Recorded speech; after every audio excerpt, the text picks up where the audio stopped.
여러분 안녕하세요, 송사무장입니다. 최근에 경기가 너무 어려워서 지금 25년 말부터 내년까지 경매 물건들이 엄청나게 쏟아질 것이기 때문에 지금 이 시기에 올려드리면 여러분들이 정말 유용하게 활용할 수 있다고 생각을 했습니다. 유튜브에 보면 많은 영상들이 올라와 있습니다. 경매 강의, 경매 기초 강의 여러 영상들이 올라와 있는데 그거는 너무 예전 것들이고 예전에 이런 규제나 상황 때문에 최신 것이 반영되지 못한 게 대부분일 것이기 때문에 제가 최신의 규제 그리고 트렌드, 앞으로 또 어떤 것이 유명한지 이런 부분까지 다 챙겨서 행크TV만 보더라도 경매 공부를 좀 완성할 수 있게끔 그렇게 한번 기획을 해봤습니다. 경매라고 하면 대부분 엄청 어렵다고 생각을 하시는데 타이틀도 경매 투자 이렇게 쉬웠어? 이 타이틀로 해서 1강부터 12강까지 체계적으로 공부할 수 있도록 한번 준비를 해봤습니다. 자, 그래서 여러분들 이거 하나만 기억하시면 좋겠습니다. 제가 이 그림을 꼭 보여드리고 싶었는데 경매 전문가분들이 너무 많이 탄생했잖아요. 이 그림을 보시면 여러분들이 어떤 강의를 들어야 되는지 어떤 영상을 봐야 되는지 아마 감을 바로 잡을 수 있을 겁니다. 한 건에서 한 두 건, 그 다음에 1, 2년 그 정도만 하고서 강사로 데뷔한 분들이 상당히 많이 있습니다. 한두 건에서 배울 수 있는 거는 분명히 있습니다. 하지만 경매라고 하는 거는 정말 무궁무진한 가능성을 가지고 있는 부분이거든요. 그런데 내가 한두 건만 하고 세상을 평가하기에는 잘못된 생각을 전달할 수 있기 때문에 여러분들께서 어떤 것이든 가장 내가 잘하고 싶다고 하면 가장 잘하는 사람한테 배우는 것이 맞습니다. 저는 정말 복잡한 물건들, 그 다음에 다양한 숙박시설, 신축, 사업 이런 부분까지 다 긍정의 결과를 만들었었기 때문에 여러분들께 가장 좋은 정보, 정확한 정보를 드릴 수 있다고 자신 있게 말씀드립니다. 자, 그러면 1강을 시작하도록 하겠습니다. 가장 쉽게 가장 큰 돈 벌기, 이거는 저도 정말 캐시천 마크였습니다. 그동안은 고생을 해야만이 결실을 얻을 수 있고 고생을 해야만이 정말 큰 돈을 벌 수 있다 그렇게 느꼈었는데 그렇지 않더라고요. 우리가 살고 있는 자본주의에서는 노동하고 수익이 반드시 비례한다? 아니더라고요. 머리를 조금만 쓰면 노동을 덜하고도 훨씬 더 큰 수익을 얻을 수 있더라고요. 그런데 이거를 특별한 사람에게만 그 방법이 주어졌다고 하면 그거는 잘못된 것이지만 이거는 우리나라 국민이라고 하면 누구든지 이 방법이 있는 거고 이 방법에 참여할 수 있는 것이기 때문에 이걸 몰라서 못했던 것이지 이걸 안다고 하면 정말 많은 분들이 했을 겁니다. 물론 주변에 아직 잘못된 시각이 있기 때문에 그랬던 건데 제가 이렇게 느꼈거든요. 이게 너무 쉬운데? 돈 버는 게 이렇게 쉬웠다고? 그것도 작은 돈이 아니라 이렇게 큰 돈 버는 게 이렇게 쉬웠다고? 그렇게 느꼈습니다. 자, 그래서 제목을 이렇게 잡아봤습니다. 제가 시작도 하기 전에 말씀드리지만 노동이 숭고하다, 노동으로 피땀 흘려서 버는 게 진정한 돈이다 라고 하는 사람들은 사실은 가장 게으른 사람이에요. 공부를 안 하더라고요. 그거밖에 모르기 때문에 그 얘기를 하는 거지. 지금 직장인분들도 M잡러라고 해서 부업으로 본업보다 더 많은 돈 벌고 있는 분들도 정말 많이 계십니다. 이거 하나만 숭고하다? 그거는 다른 기회까지 할 수 없게 만드는 마인드니까 여러분들도 그런 생각은 안 가지시면 좋겠습니다. 자, 리셀에 대해서 알고 계신가요? 이게 바로 누군가 물건을 하나 구입을 하고 그 물건이 계속해서 대량으로 나오는 게 아니라 그 물건이 되게 적어요. 소량만 나오는 거예요. 이런 거는 사고 싶은 사람보다 물건이 적기 때문에 그 다음 사고 싶은 사람은 그 다음 매수자인데 이 사람한테는 매수자는 많은 거예요. 물건은 적고. 자, 그러면 어떻게 되겠어요? 이 산 물건은 가격이 사자마자 올라갈 수밖에 없습니다. 그러면 처음 구입했던 사람이 보통은 이런 티 같은 경우를 입기 위해서 팔지만 처음부터 그 다음 매수자들이 많이 있다는 걸 알고 여기에 프리미엄을 붙여서 판매하는 거를 바로 리셀이라고 합니다. 그래서 슈프림 같은 경우 이런 게 많이 나옵니다. 슈프림 물건은 사서 그냥 다시 중고 사이트에 올려놓으면 가격이 낮은 가격이 아니라 플러스 P가 붙어가지고 거래가 되는 걸 리셀이라고 합니다. 자, 이거는 나이키인데 나이키도 다른 상품하고 콜라보를 한 번씩 하거든요. 그래서 나이키하고 이 루이비통, 나이키하고 구찌 콜라보를 하는 상품은 소량만 가끔씩 이벤트로 출시를 합니다. 귀한 거예요. 세상에 없는 거죠, 사실. 왜냐면 나이키하고 루이비통 있는 신발이 여러분들 거의 못 봤잖아요. 소량이기 때문에 이것도 피가 엄청나게 붙습니다. 이거를 구입하고 내놓는 거를 전문으로 하는 사람들이 있어요. 소비자들도 이것만 노리는 분들이 정말 많이 계십니다. 이런 상품은 또 뭐가 있을까요? 바로 롤렉스입니다. 롤렉스는 데이토나 이 스틸인데 이거 사고 나서 바로 시장에 내놓자마자 플러스 100이었어요. 100만 원은 그냥 버는 거예요. 그런데 이게 또 200까지 오르더라고요. 더 올랐어요. 우리나라 백화점 롤렉스 매장에 가면 이 빈 꽉만 있어요. 시계를 볼 수가 없어요. 카타로그 말고는 없어요. 왜 없냐? 물건이 없대요. 그럼 어떻게 해야 되냐? 기다리래요. 기다리면 기다린 것도 줄을 서야 돼요. 자, 그렇게 줄을 많이 서 있기 때문에 기다린 사람은 이걸 처음부터 차려고 샀던 사람이 아니라 피를 붙여서 팔려고 하는 사람이 이 줄에 껴있다는 겁니다. 이 사람은 사자마자 바로 돈을 붙여가지고 판매를 하는 거예요. 자, 이렇게 스틸 같은 경우는 100, 200, 300까지도 붙는데 이런 금이 많이 들어가 있는 금통 같은 경우에는 많이 붙었을 때는 거의 500에서 1000만 원까지도 붙였습니다. 그래서 이 시장을 아는 사람은 계속해서 줄을 서는 겁니다. 이 사람들은 뭘 알고 있는 거예요? 만약에 내가 샀는데 살 사람이 없으면 안 되잖아요. 그 다음 살 사람이 있다는 걸 알고 팔리는 가격을 알기 때문에 이걸 계속 쓰는 겁니다. 지금 보면 샤넬 매장에서 이제 곧 가격 인상을 한다고 하니까 또 이렇게 줄을 서는 거예요. 싸게 사고 싶어 하는 거는 모든 사람의 마음입니다. 그리고 싸게 사서 돈을 더 받고 싶은 것도 모든 사람의 마음이에요. 저는 저렇게 줄 서본 적이 없거든요. 그러면 저는 어떤 줄을 서느냐, 어떤 걸 리셀하느냐, 저는 바로 부동산을 리셀을 합니다. 서창자이라고 있어요. 이게 네이버 매물입니다. 지금 아파트를 갖고 있는 분들이 제가 촬영하는 시점 2025년 11월 딱 이 시점으로 내놓은 겁니다. 3억 9,500에서 4억 1,500, 3억 9,500, 뭐 4억 3천 이렇게 나와 있어요. 이거를 보통은 네이버는 누구든지 보잖아요. 그래서 네이버에서는 이 물건만 보고 저거를 보러 가는 겁니다. 공인중개사 세 곳에서 내놨으니까 부동산에 방문을 해서 이 물건을 사는 거예요. 저는 어떻게 하느냐, 저 같으면 11월 21일에 똑같은 서창동의 서창자이 3억에 나와 있는 매물을 공략을 합니다. 그러면 여러분들이 딱 봤을 때 지금 최저가가 3억 9,500인데 최저가보다 얼마가 더 저렴한가요? 9천만 원이 저렴하죠. 이게 지금 행크 옥션 화면인데 보통 경매 물건 같은 경우 권리 분석도 되게 어렵고 복잡한 물건인데 이거는 지금 권리 관계도 복잡하지 않아서, 즉 낙찰받으면 모든 권리들이 다 없어지기 때문에 그냥 낙찰만 받아오면 되는 물건이에요.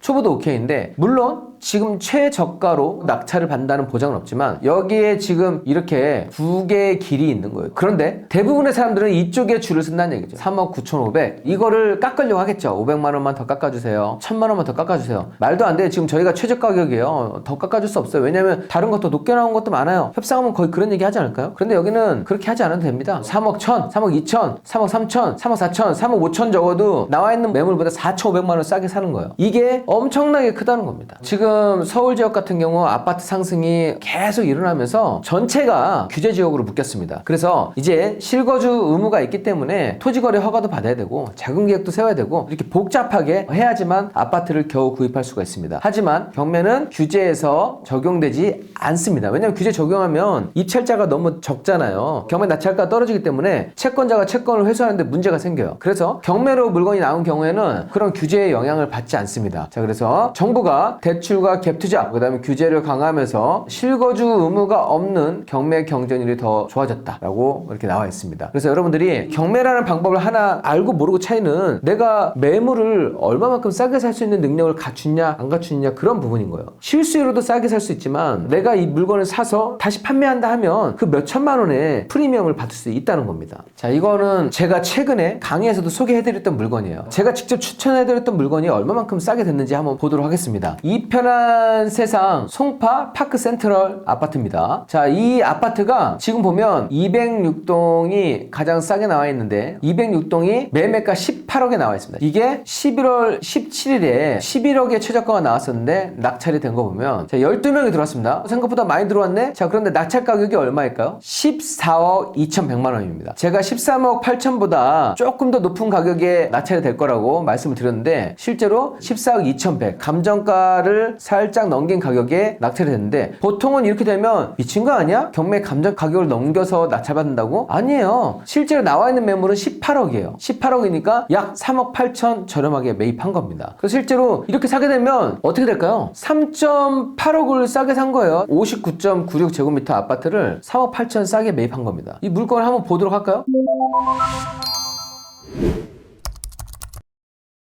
자, 여러분들 이 물건 들어왔습니다. 이 물건 보면 거여 마천 재정비 촉진지구가 있으니까 이 지역도 상당히 좋아질 거고 지금 5호선 마천역에 역세권으로 위치를 하고 있습니다. 여기가 지금 1199세대입니다. 대단지이고 인프라가 워낙에 좋기 때문에 이 물건 같은 경우 매매가 또 활발한 물건이기 때문에 낙찰을 잘 받은 케이스라고 생각하시면 되겠습니다. 여러분들도 행크TV 통해서 공부하시면 12명 안에 들어갈 수 있는 거예요. 이젠 일반 매물 18억짜리 가서 거기서 깎아달라고 하는 게 아니라 이렇게 저렴하게 나온 물건을 도전해서 낙찰받을 수 있는 겁니다. 지금 제가 촬영하는 게 금요일인데 월요일에 낙찰된 사례입니다. 오래된 얘기가 아니에요. 바로 이번 주 월요일에 매각된 사건이었습니다. 다음 물건 낙찰된 사례도 한번 보도록 하겠습니다. 금액대 높은 거 말고도 좀 저렴한 금액대, 인천 서구 마전동의 아파트. 자, 이것도 보면 2억 1200에서 1억 4800 떨어져 있는데 KBC는 2억 4천. 감정가보다 KBC가 높네요. 그런데 왜 높은가 봤더니 똑같은 아파트가 매물로는 2억 5천에 나와 있습니다. 그래서 지금 낙찰자가 여러 명이 입찰했지만 2억 400 가져갔는데 이거는 일반 매물보다 약 4,600만 원 저렴하게 낙찰을 받은 겁니다. 여기서 명도비를 줄 수는 있겠죠.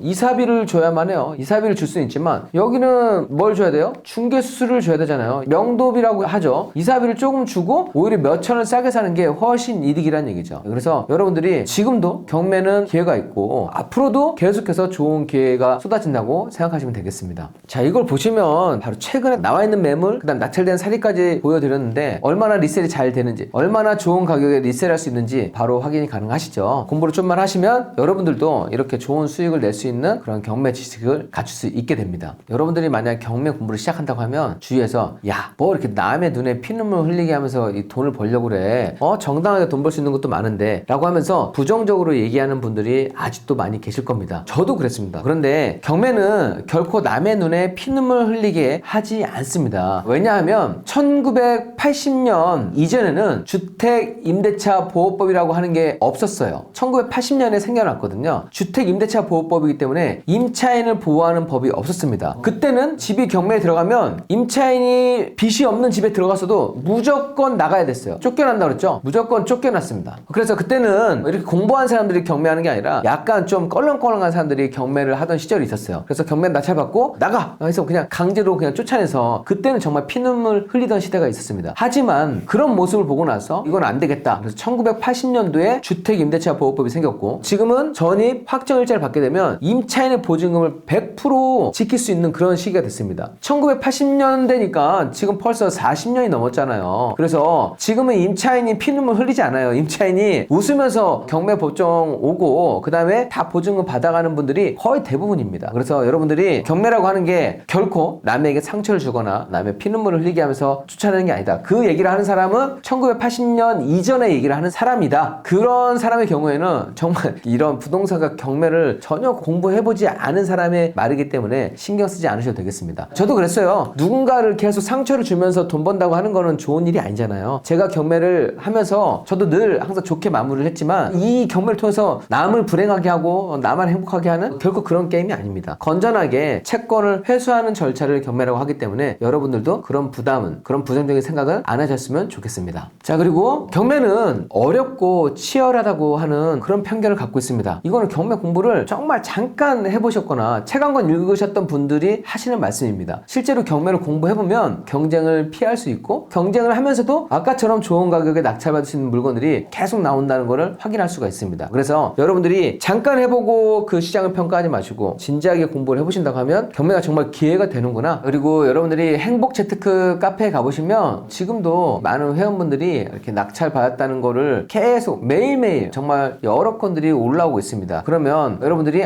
지금도 공부하는 분들은 이렇게 성과를 계속 내고 있구나, 소수만의 성공 스토리가 아니구나 라고 하는 거를 충분히 확인할 수가 있습니다. 일반 매매, 금매, 경매를 한번 비교해 드리도록 하겠습니다. 정상적인 시세로 나온 매물을 일반 매물이라고 합니다. 매도하는 사람이 지금 급한 사정이 생겼거나 어디를 또 떠나야 되거나 그렇게 급한 사정이 생겼을 때는 시세보다 조금 더 가격을 낮출 수밖에 없습니다. 그거를 바로 금매물이라고 하는 겁니다. 그래서 보통 사람들은 항상 금매를 찾아요. 금매로 대부분 거래를 하려고 하는데 경매는 금매물보다 적게는 10%, 많게는 30%까지 저렴하게 매입할 수가 있습니다. 여러분들 싸게 사는 거 좋아하시잖아요. 10에서 30%만큼 저렴하게 샀다고 하는 거는 오히려 이 정도의 수익을 거둘 수 있다는 것을 의미하는 겁니다. 그래서 여러분들이 경매를 배워두고 평생 할인된 가격으로 사는 게 훨씬 이득이라는 겁니다. 자, 그렇다고 하면 10에서 30%를 싸게 사는 거잖아요. 금매물보다. 왜 싸게 살까? 지금 1번, 2번 같은 경우는 일반 매물, 경매를 하게 되면 권리 분석을 해야 되고 그 물건에 살고 있는 전문자를 명도를 해야만 하는 겁니다. 이 3번, 4번을 해야만 하는 거예요. 3번, 4번 귀찮죠. 어떻게 보면 공정이 더 있는 거잖아요. 그런데 이 공정이 더 있기 때문에 여러분들이 10에서 30% 싸게 사는 거고, 이 공정도 처음에는 내가 할 수 있을까? 너무 어려운 거 아니야? 이렇게 부담을 느낄 수 있겠지만 배우고 보면 이 단계도 쉽게 느껴지고 이거를 내가 노력한 것 대비 얻어지는 수익은 훨씬 크다고 느끼는 겁니다. 그래서 제가 쉽게 느껴지니까 가장 쉽고 가장 큰 돈을 벌 수 있다고 말씀을 드린 거예요. 이런 명도 같은 경우도 젊은 여성분들, 여리여리한 주부분들도 정말 수월하게 잘 해내고 계십니다. 그래서 그런 부분도 그렇게 크게 겁먹지 않으셔도 되겠습니다. 제 1강을 마무리하도록 하겠습니다. 제가 말씀드리고 싶은 거는 제가 조금 더 쉽게 여러분들이 이해하시라고 리셀이라는 표현을 했습니다. 경매는 최고의 리셀 투자이고 부동산을 합법적으로 가장 저렴하게 살 수 있는 방법입니다. 여러분들께 제가 가장 쉽게 가장 큰 돈을 버는 그 방법에 대해서 말씀드렸습니다. 자, 커리큘럼을 짜봤습니다. 제가 솔직히 말씀드리면 지금 커리큘럼 짜여진 이 강의는 유료로 판매하던 강의였습니다. 40에서 50만 원 사이로 가격이 책정되어 있었는데 여러분들께 정말로 무료로 드리는 겁니다. 퀄리티가 오히려 훨씬 더 낫습니다. 그래서 여러분들이 유튜브로 나오는 공짜 영상이라고 해서 너무 가볍게 생각하지 마시고 정말 진지하게 임하고 보신다고 하면 정말 많은 것을 가져가실 수가 있고요. 이 영상을 앞으로 나오는 시리즈를 2번, 3번 반복해서 보신다고 하면 경매 투자가 정말 이렇게 쉬웠다고? 야,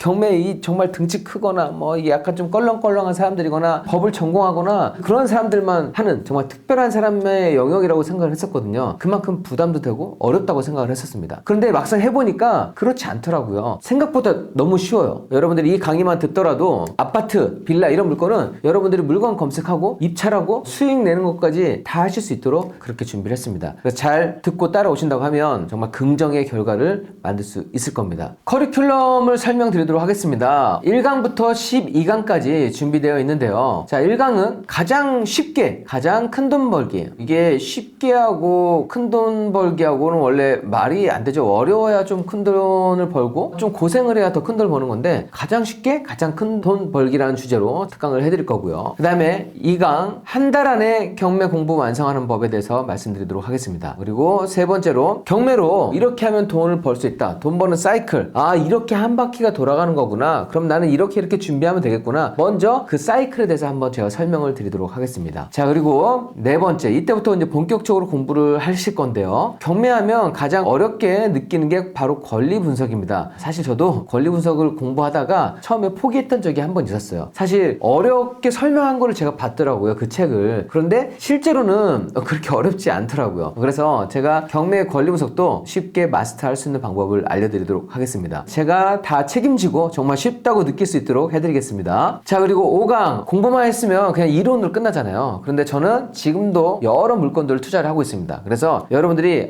이제 권리 분석을 했으면 어떻게 하면 돈 되는 물건을 검색할 수 있지? 돈 되는 물건을 찾을 수 있지? 이 부분도 제가 말씀드리도록 하겠습니다. 자, 그리고 돈 되는 물건을 찾았으면 현장에 한번 나가봐야 됩니다. 그래서 현장 조사를 어떻게 해야 되는지 그 부분도 담았고요. 자, 현장 조사까지 다 끝나고 나면 이제는 입찰을 하면 되는 겁니다. 그래서 경매 입찰 방법, 그리고 법원에 가서 어떤 것을 준비하고 어떻게 입찰을 하면 되는지, 자, 그 부분도 제가 설명드릴 겁니다. 자, 그리고 낙찰을 받게 되면 자금 준비를 해야 되거든요. 이 자금 계획을 잘 세워야만 하는데 자금 계획 세우는 방법, 이 경락 잔금 대출을 활용하는 방법, 그리고 소액으로 경매하는 방법, 이 부분도 말씀드리겠습니다. 자, 그리고 낙찰 받으면 끝이 아니라 낙찰부터 또 시작입니다. 경매라고 하는 거는 경매로 물건을 샀으면 기존에 그 부동산에 있던 점유자를 내보내는 것도 해야만 하거든요. 그것을 명도라고 하는데 명도에 대해서 부담을 많이 느끼실 겁니다. 그런데 명도도 방법이 있습니다. 방법을 알게 되면 점유자와 잘 협상을 할 수 있게 되는 거거든요. 제가 그 협상 방법도 말씀드리도록 하겠습니다. 자, 그리고 사람을 내보내고 나서 부동산을 보면 허름합니다. 바로 매매가 되면 좋겠지만 그렇지 않은 경우가 많이 있어요. 그래서 조금만 꾸미면 나와 있는 매물 중에서 가장 빨리 가장 좋은 가격으로 팔릴 수가 있거든요. 그래서 부동산 가치를 올리는 법, 가성비 인테리어에 대해서도 말씀드리도록 하겠습니다. 낙찰 부동산 임대 매도하는 법, 낙찰 받으면 수익 실현을 해야만 하잖아요. 네, 그래서 이 부분도 담았고요. 마지막으로 경매 시장 이제 끝난 거 아니냐, 경매 지금 먹을 거 없다, 이렇게 하는 얘기를 제가 입문했을 때부터 들었는데 저는 지금도 23년 동안 투자를 하면서 계속 낙찰을 잘 받고 있거든요. 그래서 여러분들께도 평생 경매 시장에 살아남을 수 있는 방법이 무엇인지, 어떻게 하면 차별화를 두면서 계속해서 성과를 낼 수 있는지, 이 부분까지 설명드리도록 하겠습니다. 그리고 분명히 듣다 보면 궁금한 사항이 있으실 겁니다. 그거는 여러분들이 댓글로 남겨주시면 궁금한 사항을 모아서 한번 답변을 드리는 영상도 찍어서 올리도록 하겠습니다. 여러분들 다음 시간에는 한 달 안에 경매 공부를 마스터하는 법을 강의를 해드리려고 합니다. 야, 한 달이면 정말 대단하지 않나요? 이거를 공부하고 안 하고 차이는 너무 큰 차이라고 생각을 합니다. 이 강에서는 한 달 안에 경매 공부 마스터하는 방법에 대해서 말씀드리도록 하겠습니다. 감사합니다.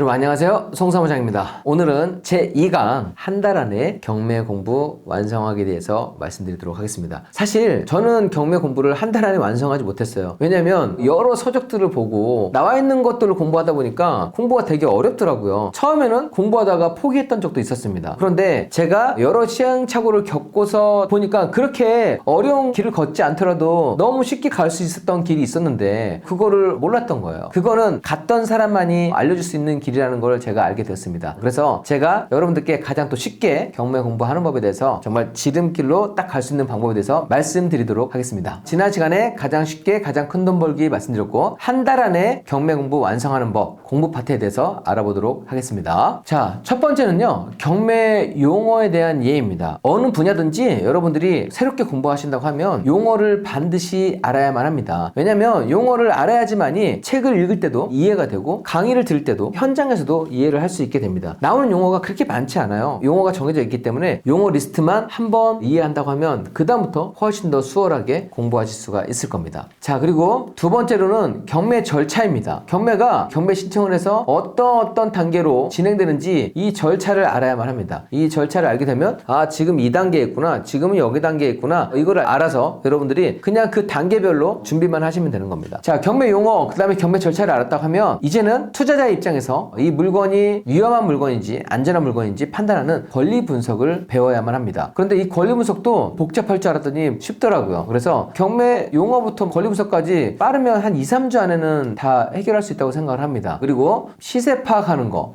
이것도 중요하죠. 왜냐면 이거는 물건에 대한 분석이고 결국 이 물건을 팔려고 하는 거잖아요. 1강 때 혹시 기억하시나요? 롤렉스를 사는 사람은 이 롤렉스가 판매될 수 있는 가격을 알기 때문에 자신 있게 사는 겁니다. 마찬가지예요. 부동산도 내가 매입할 때 아, 이게 얼마에 팔릴 수 있겠구나, 이거를 파악하는 게 정말 중요합니다. 그리고 이렇게 파악했다고 하면 수익 계산을 할 수 있고 입찰가도 산정할 수가 있고 그 다음에 명도까지 하게 되면 되는 겁니다. 여러분들이 각 단계별로 하나씩 이해해가면 내가 경매 투자를 완성할 수 있겠구나 라고 생각하시면 되겠습니다. 자, 경매 용어 사이클 이해하기, 이거는 정말 중요한 부분입니다. 저도 처음에 어떻게 돌아가는지를 모르겠더라고요. 그런데 이게 한 사이클을 이해하고 나면 그때부터 공부가 더 재밌어지거든요. 여러분들이 처음 경매를 시작하실 때 저는 책을 보실 것을 추천드립니다. 이거는 실전 투자자가 쓴 책이 가장 좋을 것이니까 싱글맘 부동산 경매로 홀로서기, 이 책을 추천드립니다. 이 책은 쿵쿵나리님이 직접 쓰신, 또 직접 경험했던 스토리가 들어있는데 이걸 보시면서 여러분들이 낯선 용어가 나온다고 하면 그 용어를 네이버에서 한번 찾아서 메모를 해보시고 그 다음에 여기서 어떤 걸 보시느냐, 경매 기술을 깊숙이 들어가서 배우는 게 아니라 아, 이렇게 물건을 검색하고 권리 분석을 하고 입찰을 하고 그 다음에 이렇게 수익을 내는구나, 한 사이클을 이렇게 돌리면은 드디어 수익이 얻어지는구나, 이 사이클 정도만 이해하면 충분합니다. 그래서 가벼운 마음으로 읽으시면 되겠고요. 그 다음에 권리 분석도 저자는 파이팅 팔코님인데 제가 직접 감수해서 무려 3년 동안 만든 책입니다. 경매 권리 분석 책 중에서는 가장 쉬워요. 그래서 여러분들이 이 경매에서는 어떻게 보면 처음에 가장 어렵다고 느끼는 부분이 권리 분석일 것인데 이 책도 읽어보시면서 제 강의를 같이 따라오신다고 하면 너무 쉽게 적응하실 겁니다. 일단은 많은 책들이 있지만 이 두 권으로 먼저 시작하시면 되겠습니다.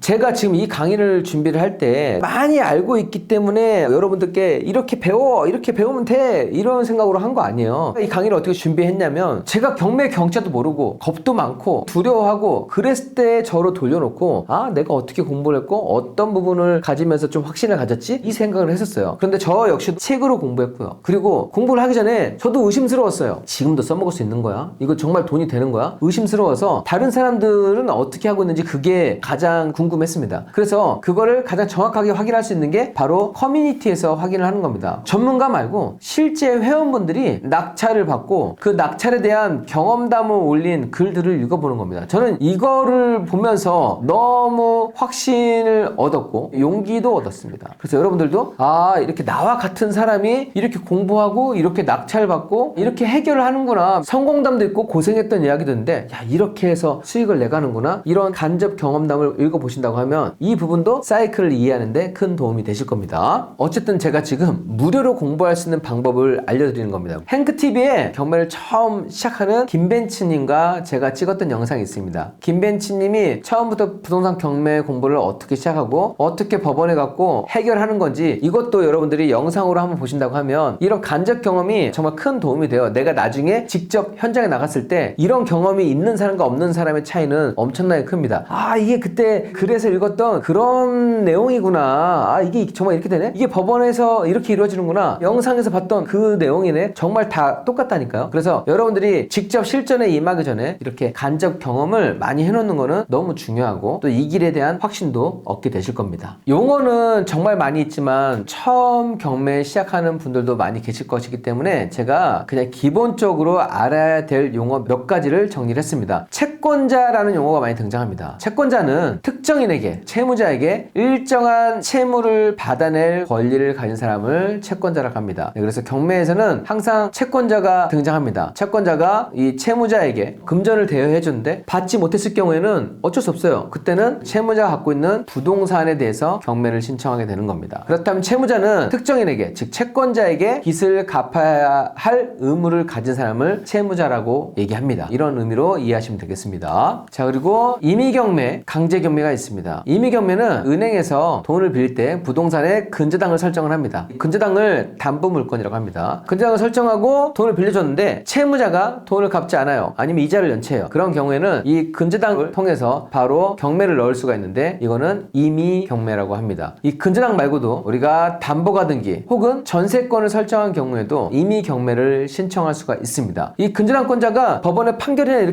이런 걸 받는 게 아니에요. 담보물건으로 경매를 넣을 수 있는 게 임의경매라고 이해하시면 되겠습니다. 자, 강제경매는 쉽게 말해서 차용증을 받고 돈을 빌려줬는데 이 차용증으로는 경매를 넣을 수가 없어요. 차용증은 내가 돈을 빌려줬지만 아직 받지 못해서 법원을 통해서 판결을 받아야만 합니다. 아니면 조정을 하기도 합니다. 그리고 판결 받지 않고 공증을 쓰기도 하는데 이 판결문을 가지고 경매를 신청을 했을 때 그것을 바로 강제경매라고 하는 겁니다. 그래서 여러분들이 담보권을 실행한 경매, 임의경매와 금전채권 회수 목적으로 하는 강제경매 차이점만 이해하시면 되겠습니다. 자, 그리고 매각기일, 매각결정기일 이 용어도 자주 등장합니다. 경매에서 매각기일은 입찰기일이라고 생각하시면 되겠습니다. 100%에서 70%, 49%, 34%, 1억 원 있으면 100%대는 1억 원이지만 그 다음에 7천, 그 다음에 4,900만 원, 3,400만 원 이런 식으로 떨어뜨립니다. 이렇게 매각하는 기일을 매각기일이라고 하고요. 만약에 49%이 기간에 낙찰을 받았으면 낙찰 받고 나서 바로 이게 확정되는 게 아니라 7일 정도가 지났을 때 이 낙찰이 적법한지 결정하는 기일을 매각결정기일이라고 합니다. 이렇게 매각결정기일이 정해졌으면 이 매각결정에 대해서 이해관계인이 부당한지 부당하지 않은지 항고할 수 있는 기간이 주어집니다. 매각결정기일 플러스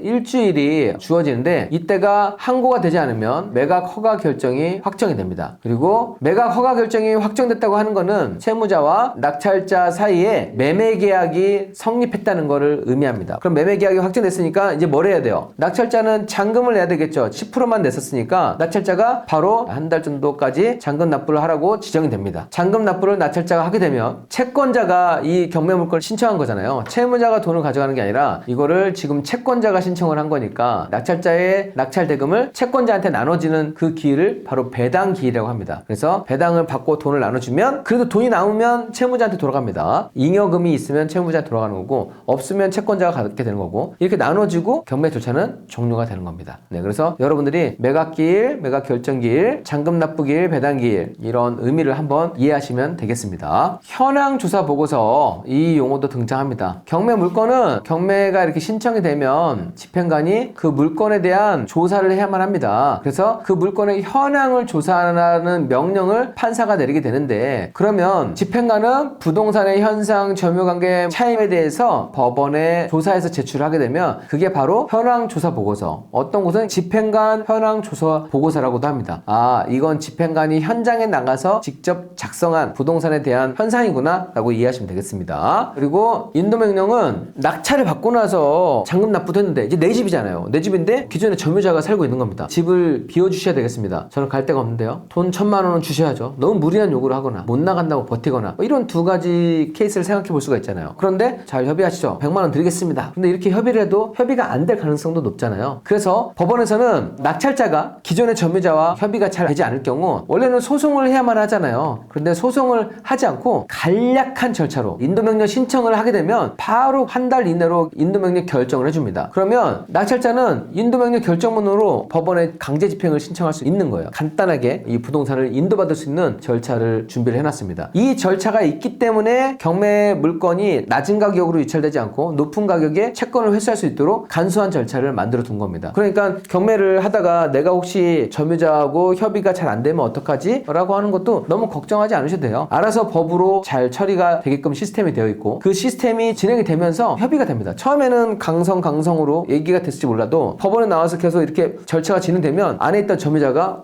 내가 쫓겨날 수밖에 없구나. 내가 강제적으로 강제 집행을 당할 수밖에 없구나. 이걸 느끼게 되면 최종적으로 협의가 되는 경우도 정말 많이 있습니다. 그래서 여러분들이 그렇게 겁내지 않으셔도 되겠습니다. 특이한 거는 낙찰자는 잔금 납부일 6개월 이내에 신청을 해야만 하는데 보통은 잔금 납부하면서 법무사에게 요청을 하면 거의 서비스로 인도명령 신청을 다 해주고 있습니다. 내가 이런 인도명령 결정을 받아놓고 협상을 하면 당신하고 나하고 협의가 안 되면 난 이 카드를 쓸 수밖에 없어. 그래서 협상이 잘 되는 겁니다. 자, 이거는 대법원 경매 사이트에서 제가 가져온 겁니다. 법원에서 경매 물건, 이 부동산을 어떻게 매각을 하고 어떻게 배당까지 하는지 이렇게 나와 있는 겁니다. 그래서 신청이 들어오면 그러니까 이해관계인들한테 채권이 얼마인지 신청을 할 수 있게끔 해주거든요. 그 다음 매각 준비하고 집행관이 현황조사도 하잖아요. 그 다음에 매각을 언제 할 거라는 걸 공지합니다. 그리고 매각을 실시하게 되고 그 다음에 낙찰이 되면 매각 결정을 하고 잔금 납부를 하고 인도명령을 하고 배당을 하게 되면 끝나게 되는 겁니다. 이거는 경매 법원의 입장에서 경매 물건을 이렇게 매각한다고 보시면 되겠습니다. 쉽게 얘기하는 것 같나요? 아니면 어렵게 느껴지나요? 아마 처음 공부를 접하시는 분은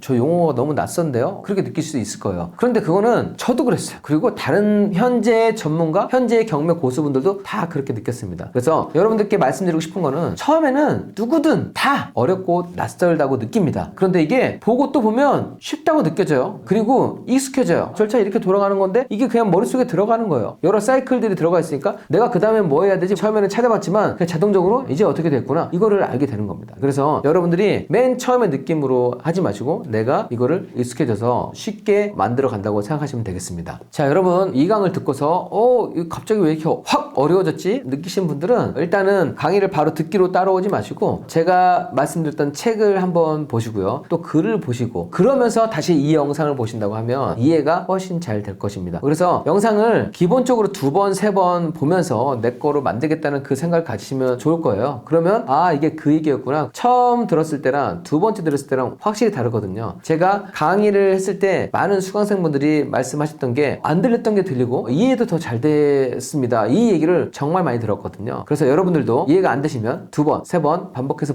들으신다고 하면 즐겁게 공부할 수 있습니다. 알아가는 재미가 있고 알아갈수록 돈을 벌 수 있는 게 바로 부동산 경매입니다. 다음 상강에서는 경매로 돈 버는 사이클 이렇게 시작해서 이렇게 낙찰받고 수리하고 이렇게 돈을 버는구나 이걸 한번 보시면 더 재미있게 느끼실 수 있을 겁니다. 저는 3강에서 뵙도록 하겠습니다. 감사합니다.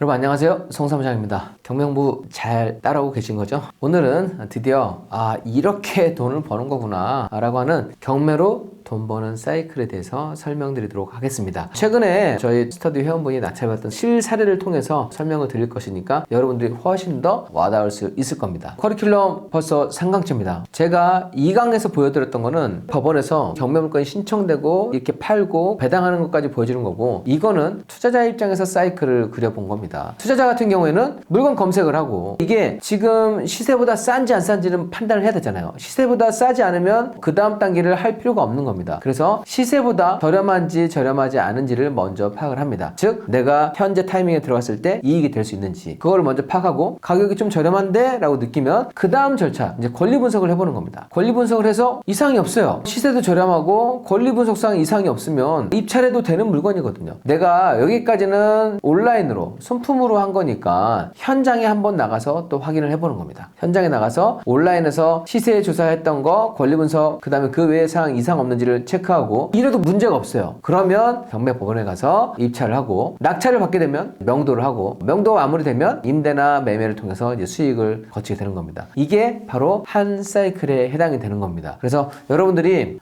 내가 이거를 할 수 있는 능력을 갖추게 되면 경매를 할 수 있는 투자자가 되는 거구나 라고 이해하시면 되겠고, 경매를 물건 검색부터 이렇게 수익하는 단계까지 이런 절차를 거쳐서 돌아가는구나 라고 이해하시면 되겠습니다. 자, 그러면 실사례를 통해서 설명드리도록 하겠습니다. 낙찰 경험담 행복재테크의 긍정다이아님 사례입니다. 제목이 눈에 확 꽂히네요. 4개월 만에 2억 차익. 이야, 직장인도 연봉이 몇 천만 원인데 4개월 만에 2억 차익이라고 하면 이거 너무 엄청난 거 아닙니까? 저는 그렇게 생각을 해요. 사실 저는 1,000만 원도 엄청 크다고 생각을 해요. 왜냐면 내가 월급 받는 몇백만 원도 당연히 소중하지만 월급에 부업으로 1,000만 원, 2,000만 원 들어오는 게 처음에 그 1,000만 원, 2,000만 원을 받았을 때 그 느낌이 정말 오묘하더라고요. 이렇게 돈을 벌 수가 있다고? 정말 이렇게 큰 돈이 들어오는구나. 저는 그렇게 1,000 단위로 크게 느꼈었는데 억 단위면 어떻겠습니까? 억 단위면 엄청난 거예요. 지금 여러분들은 엄청난 기술을 배우고 있다는 겁니다. 여러분, 제가 사례를 소개해드리면 특별한 소수만 가지고 말씀하시는 거 아닌가? 너무 남의 얘기로 하는 거 아닌가? 과연 저런 사례가 나의 사례가 될 수 있을까? 그렇게 의구심을 가지는 분들 분명히 계실 겁니다. 저도 그랬다니까요. 그래서 그 마음 제가 이해 못하는 거 아니고, 나와 똑같은 위치에 있는, 나와 지금 현재 비슷한 사람들이 어떻게 공부하고 어떻게 낙찰받는지를 보시면 여러분들이 확실하게 확신도 가지게 되고 재미도 느낄 수 있게 됩니다. 자, 네이버 카페를 접속을 하시고 이곳에 행복 재테크라고 검색을 하시면, 카페명으로 하면 바로 이렇게 대표 카페로 되어 있습니다. 여러분들이 여기서 클릭해서 들어오시면 됩니다. 여기에 보시면 회원들의 경험담을 공유를 해놨습니다. 우리가 낙찰이나 뭐 매도를 했거나 좋은 소식 있으면 이렇게 서로 축하해주는 게시판도 있어요. 여러분들이 이 게시판을 보시면 분양권도 계약했고, 뭐 토지 낙찰됐고, 당첨됐고, 매매했고, 낙찰받았고, 2개 낙찰받았고, 한 달 동안 2개 낙찰받았고, 이 낙찰 소식이 지금 11월 달만 해도 쭉 많고 10월 달에도 이렇게 많이 있습니다. 야, 이렇게 많은 사람들이 낙찰을 받고 있구나. 그거를 한번 확인해 보시면 좋겠고요. 그리고 또 한 가지, 여기 보면 낙찰 받고 나서는 어떻게 해결하고 있는데 그게 궁금하시다고 하면 우리들의 경험담을 한번 보시면 되겠습니다. 우리들의 경험담을 보시면 낙찰 물건에 대해서 수익이 얼만큼 났는지 그 스토리들을 볼 수가 있습니다. 이분은 지금 소액으로 아파트를 투자해서 빠른 기간 안에 매도했던 경험담을 올리신 겁니다. 경매로 오피스텔 단타 4개월 만에 2억 차익. 제가 소개해드렸던 긍정다이아님 사례도 여기 있고 엄청난 사례들이 많이 올라와 있습니다. 이런 것도 한 번씩 읽어보시면 정말 도움도 많이 되고 확신도 할 수 있게 되실 겁니다. 남 얘기가 아니에요. 이렇게 하면서 이거를 자신의 성공 스토리로 만들어 가는 겁니다. 자, 어쨌든 4개월 만에 2억 차익, 이건 결론을 냈던 거고 물건 한번 보도록 하겠습니다.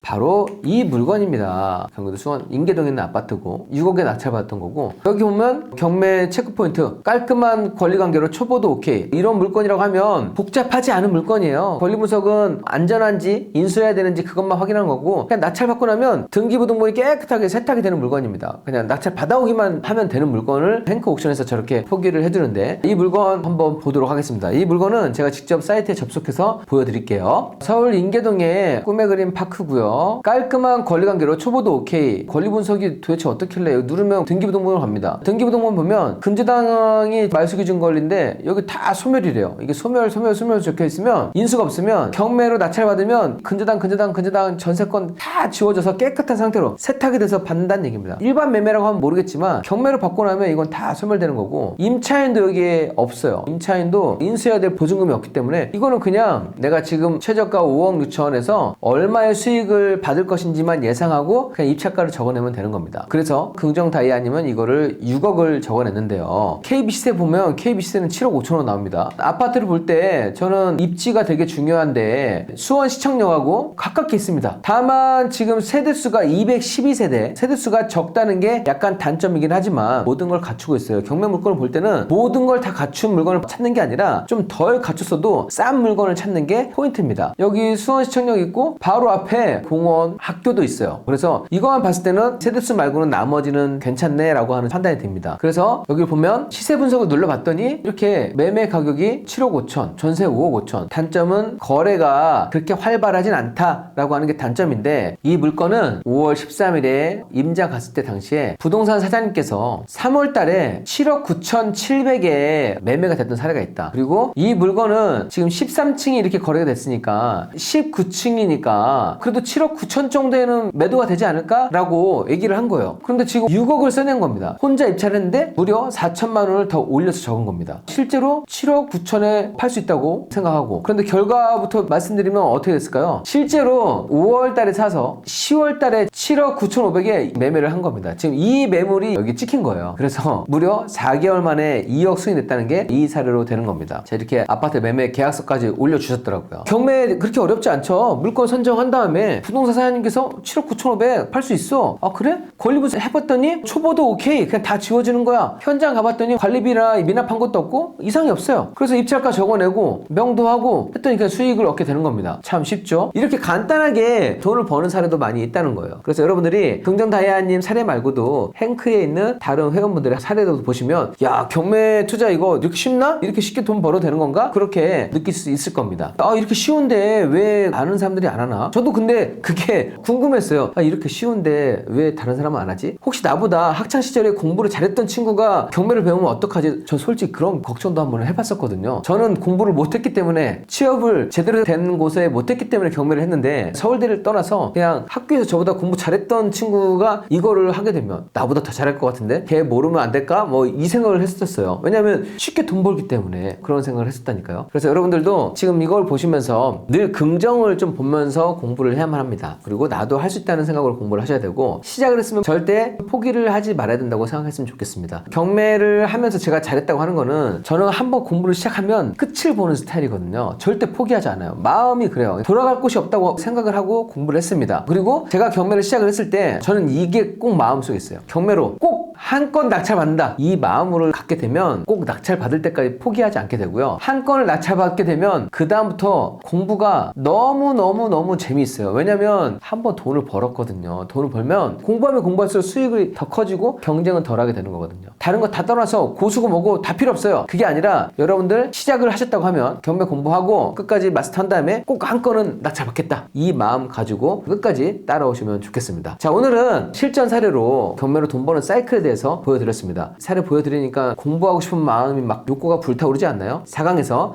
경매 권리 분석에 대해서 쉽게 알려드리도록 하겠습니다. 감사합니다.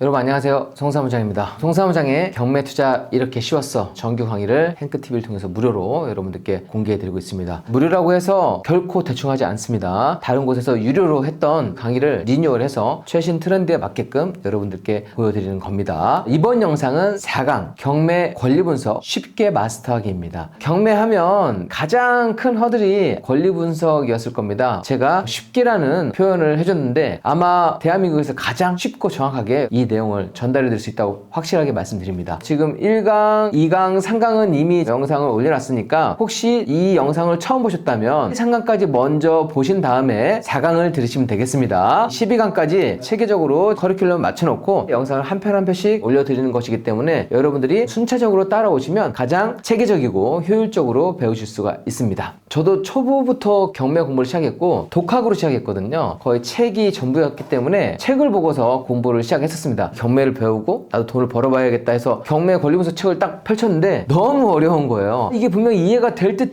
안 되는 약간의 애매함이 있는데, 그 약간의 애매함이 있으면 경매는 큰 돈이 왔다 갔다 하는 게임이기 때문에 불안하잖아요. 그래서 과연 내가 해낼 수 있을까 하다가 접었습니다. 너무 어렵더라고요. 이렇게 한번 경매 공부하다 접고 나면 정말 몇 개월이 아니라 몇 년 동안은 다시 쳐다보지 않습니다. 그래서 저도 3년 정도가 지난 후에 경매 공부를 다시 한번 제대로 해봐야겠다. 또 누군가가 성공을 했다고 하는데 나도 나도 할 수 있지 않을까? 이런 마음이 들었습니다. 그래서 다시 경매 공부를 차근차근 하고 권리 분석을 해봤는데 너무 쉬운 거예요. 아니 이렇게 쉬운 거를 그렇게 어렵게 적어놨다고? 그때는 정말 그 저자분한테 너무 짜증났고, 그 저자분이 책도 정말 여러 권 시리즈로 냈던 분이어서 경매에 분명히 정통할 것이라 라고 생각을 하고 샀는데, 책을 여러 권 냈다 뿐이지 독자들이 좀 쉽게 이해할 수 있도록 쓰여진 책은 아니었다는 얘기죠. 지금도 마찬가지입니다. 경매 권리 분석을 정말 많은 사람들이 가르치고 있지만 저는 가장 쉽게 그리고 정확하게 가르쳐 드릴 수 있다고 자신합니다. 이번 영상 보시면 경매 권리 분석은 쉽게 마스터하실 수 있을 겁니다. 만약에 한 번 보고 이해가 안 되신 분은 두 번, 세 번 보세요. 이거 무료잖아요. 권리 분석, 경매를 처음 시작하는 분들이 가장 허들이라고 생각하는 단계가 되겠습니다. 참고로 권리 분석이라는 이 용어는 법률 용어가 아니에요. 이거는 투자자들이 만들어낸 용어입니다. 경매로 부동산을 낙찰받았을 경우에 법률적으로 인수되는 권리가 없는 안전한 물건인지 파악하는 것, 추가로 인수할 것이 있는지 없는지 인수의 유무를 파악하는 걸 말합니다. 만약에 3억 원에 감정된 물건이 있어요. 그런데 이게 2억까지 유찰이 됐어요. 여러분들이 권리 분석을 할 줄 알면 그냥 3억에서 2억 떨어졌으니까 최저가에서 얼마를 더 적어야겠네 이것만 하면 되거든요. 인수 유무가 없으면 안전한 물건이니까 싼 가격에 가져오면 되는 겁니다. 그러면 인수를 무엇을 따져야 되느냐? 딱 두 가지만 기억하시면 됩니다. 등기부 상에서 인수할 권리가 있는지 없는지를 파악하면 되는 겁니다. 등기부 등본상에서 가처분 등기, 가등기, 전세권, 이게 소멸되는 것도 있고 또 소멸되지 않는 것도 있어요. 그런데 다 소멸이 되는지 안 되는지 이 부분만 파악할 수 있으면 되는 겁니다. 두 번째로는 임차인의 보증금. 경매 물건에도 임차인이 거주하고 있을 거 아니에요. 임차인이 거주하고 있지 않으면 상관없습니다. 왜냐면은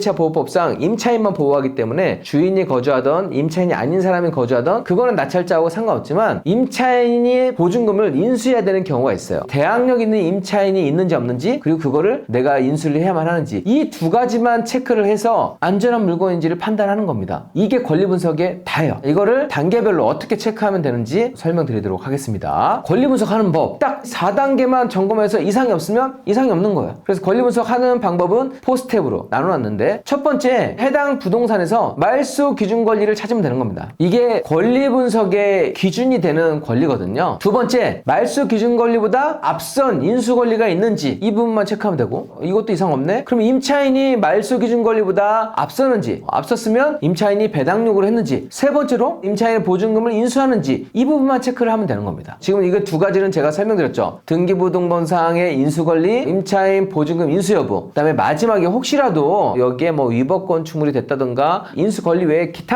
기타로 낙찰자가 인수해야 되는 조건들이 있습니다. 그런 거는 매각 물권 명세서에 다 적어 놓거든요. 그래서 매각 물권 명세서만 확인하면 여기에서 아무것도 없고 깨끗해요. 그러면 이런 거는 정말 안전한 물건입니다. 이런 물건만 입찰하셔도 되는 거죠. 근데 이 단계를 파악을 하는 게 권리 분석이라는 겁니다. 4단계만 하면 되는구나. 이거 다음엔 더 체크할 거 없어요. 이게 다예요. 그러면 4단계를 어떻게 하면 되는지 제가 또 설명드리도록 하겠습니다. 말소 기준 권리가 일단 무엇인지 궁금하실 거예요. 말소 기준 권리는 법률 용어로 가장 앞에 있는 권리라고도 합니다. 최선순위 권리, 이게 말소 기준 권리라고 이해하시면 되겠습니다. 말소 기준 권리란 한마디로 권리 분석의 기준이 되는 권리이다. 말소 기준 권리보다 등기부 등본상에 뒤에 있는 것들은 말소 기준 권리도 포함해서 모두 다 말소, 소멸이 된다고 이해하시면 되겠습니다. 이게 소재주의, 소멸주의라고 해서 경매가 왜 많은 분들이 참가하게 되냐면 가압류, 근저당, 뭐 여러 전세권 이런 게 있어도 낙찰을 받으면 모든 게 싹 다 지워지고 깨끗한 상태로 세탁이 돼서 받게 된다는 겁니다. 그런 법률적 기능이 있어야지만이 참가를 할 거 아니에요. 가압류도 남아있고 근저당도 남아있고 하면 그 누가 참여하겠습니까? 그래서 경매가 안전하다고 하는 겁니다. 왜냐면 법원에서 진행을 하고 이 모든 권리들이 소멸되기 때문에. 가끔씩 위험하고 복잡한 물건도 있지 않습니까? 네, 있습니다. 하지만 경매 물건의 90% 이상이 이 원리만 알고 입찰해도 되는 물건입니다. 낙찰자가 아무런 행위를 하지 않더라도 그냥 낙찰받고 나면 깨끗이 세탁돼서 나오는 물건이 대부분이라고 생각하시면 되겠습니다. 그러면 말소 기준 권리는 어떤 게 될 수 있는지를 한번 알아보도록 하겠습니다. 말소 기준 권리는 근저당, 압류 또는 가압류도 가능합니다. 그 다음에 가등기. 가등기는 두 가지 종류가 있는데 그냥 간단하게 담보 가등기라고 하겠습니다. 담보 가등기가 뭐냐? 근저당이랑 비슷한 의미라고 생각하시면 되겠습니다. 근저당을 설정하고 돈을 빌려주기도 하고 담보 가등기를 설정하고 돈을 빌려주기도 합니다. 그래서 그거에 대해서 구분 나눌 필요 없이 담보 가등기는 근저당 비슷한 형태로 빌려준 있는 가등기를 의미하는구나 라고 생각하시면 되겠습니다. 그리고 경매 기입 등기, 이 네 가지가 말소 기준 권리가 될 수 있는 거예요. 그러면 여러분도 궁금하실 거예요. 보면 근저당도 두세 개고 가압류도 막 두 개고 가등기도 뭐 하나 있고 경매 기입 등기도 하나씩 있는데 이렇게 많이 있으면 어떻게 되는 겁니까? 이게 복수로 많이 있어도 아까 뭐라고 그랬어요? 최선 순위 권리가 말소 기준 권리라고 했죠. 말소 기준 권리가 될 수 있는 게 여러 가지가 날짜별로 복잡하게 있어도 가장 앞에 있는 게 말소 기준 권리가 되는 겁니다. 그래서 가장 앞에 있는 거를 찾아내면 되는 거예요. 가처분이 말소 기준 권리가 될 수 있어요, 없어요? 없죠. 가처분은 안 되고. 자, 전세권도 경매를 넣지 않았을 경우에는 말소 기준 권리가 될 수 없거든요. 여기에 제가 한 가지 더 추가를 하겠습니다. 전세권도 말소 기준 권리가 될 수 있습니다. 언제? 경매를 신청했을 때에만 전세권도 말소 기준 권리가 될 수가 있습니다. 전세권으로 경매 신청했을 때는 거의 임의 경매를 신청하거든요. 이런 경우는 많지는 않지만 전세권도 말소 기준 권리가 될 수 있다. 여기에서 가처분은 말소 기준 권리가 될 수 없잖아요. 가장 최선순위 있는 걸 찾고 이런 거는 목록에 안 넣어도 된다는 얘기입니다. 이 목록 안에 있는 거에서 가장 앞에 있는 게 말소 기준 권리다 라고 이해하시면 되겠습니다. 그리고 여러분들께 제가 이렇게 설명을 드리지만 이론으로 설명하는 거랑 실제 물건을 보고 설명을 듣는 거랑 달라요. 실제 물건으로 다시 한번 복습을 해드리면 너무 간단한데 너무 쉬운데 이렇게 생각하실 겁니다. 그 다음에 말소 기준 권리보다 앞서서 인수 권리가 있는지를 확인하는 겁니다. 가처분이 있는지 가등기가 있는지 전세권이 있는지. 여기 가등기는 아까는 담보가등기라고 했는데 여기는 소유권을 이전하기 전에 먼저 임시로 등기를 쳐놓는 거를 가등기라고 합니다. 소유권에 관한 가등기만 얘기를 하는 거고 담보가등기는 무조건 소멸입니다. 그래서 말소 기준 권리 찾았으면 그보다 앞선 가처분 가등기 전세권이 있는지만 확인하면 돼요. 없거나 이들이 다 뒤에 있다고 하면 이들도 다 소멸입니다. 실제 어떻게 하면 되는지를 한번 보여드리도록 하겠습니다. 여러분들이 경매 검색을 하신다고 하면 이렇게 대법원 경매 사이트에 가셔서 법원 경매 정보라고 뜹니다. 나라에서 운영하고 대한민국 국민이라면 무료로 이용할 수 있는 사이트입니다. 여기에서 이용을 하시면 되는 거예요. 그래서 제가 이 사이트를 먼저 보여드리고 설명드리도록 하겠습니다. 자, 여기 들어가시면 물건 검색을 할 수가 있어요. 여기서 제가 임의로 사건 하나를 한번 보여드리도록 하겠습니다. 여러분들이 법원을 선택하고 사건을 검색하시면 되고 지역별로도 다 검색을 할 수가 있습니다. 검색이 됐습니다. 감정평가액 4억 1000에서 2억 8700만 원까지 입찰된 인천 중구 운남서로의 영종자 아파트입니다. 이렇게 딱 보시면 아파트에 관한 사건을 볼 수가 있습니다. 일단 여기에서 등기부 등본 보고 임차인 현황을 봐야지 권리 분석을 할 수 있는데 등기부 등본은 이렇게 등기 기록 열람을 누르게 되면 등기소랑 연결이 되는데 이거를 보기 위해서 700원을 결제를 해야지만이 등기부 등본을 열람할 수가 있습니다. 등기부 등본은 무료로 제공하지 않고 있더라고요. 투자를 해야지만이 이 물건에 대한 권리 분석이 가능한 겁니다. 발급수는 열람용은 700원, 제출용은 1000원인데 열람용으로 하시면 됩니다. 이렇게 되면 그 경매 부동산의 등기부 등본을 볼 수가 있는데 제가 그 중에서 몇 장을 추출을 해온 겁니다. 갑구, 을구 이걸 보고서 근저당도 있고 가압류도 있고 경매 기입 등기 있고 근저당도 있고 이게 여러 개가 있을 때는 어떻게 된다고 했어요? 가장 앞에 있는 권리가 말소 기준 권리가 된다고 했습니다. 그러면 갑구에서 가장 앞에 있는 거 임의경매 개시결정 2023년 11월 23일 그 다음에 을구에서는 가장 앞에 있는 게 이거네요. 22년 3월 11일 한국주택금융공사의 근저당이 가장 앞에 있습니다. 갑구랑 을구 중에서 이게 더 빠르죠. 22년 3월 11일 이게 바로 말소 기준 권리가 되는 겁니다. 이렇게 권리 분석을 하고 말소 기준 권리보다 앞선 이 앞에 전세권이나 임차권이 있어요, 없어요? 없죠. 그리고 이거보다 앞선 가처분이나 다른 권리들이 없습니다. 그래서 이거는 등기부 등본상 깨끗한 물건이구나 라고 권리 분석을 하는 겁니다. 그 다음에 3단계는 임차인입니다. 2022년 3월 11일 한국주택금융공사의 근저당이 말소 기준 권리인데 이 말소 기준 권리보다 임차인의 전입일자가 빠른지, 왜냐하면 빠르면 대항력이 있고 대항력이 있는 임차인은 배당을 못 받을 경우에 낙찰자가 인수를 해야 되는 경우가 발생할 수 있거든요. 그래서 이게 먼저 앞서는지를 확인하고 그 다음에 앞설 경우에는 이 임차인이 전액 배당을 받는지까지 확인을 해야 안전 여부를 확인할 수가 있습니다. 아까 대법원 사이트에서 다시 한번 보여드리도록 하겠습니다.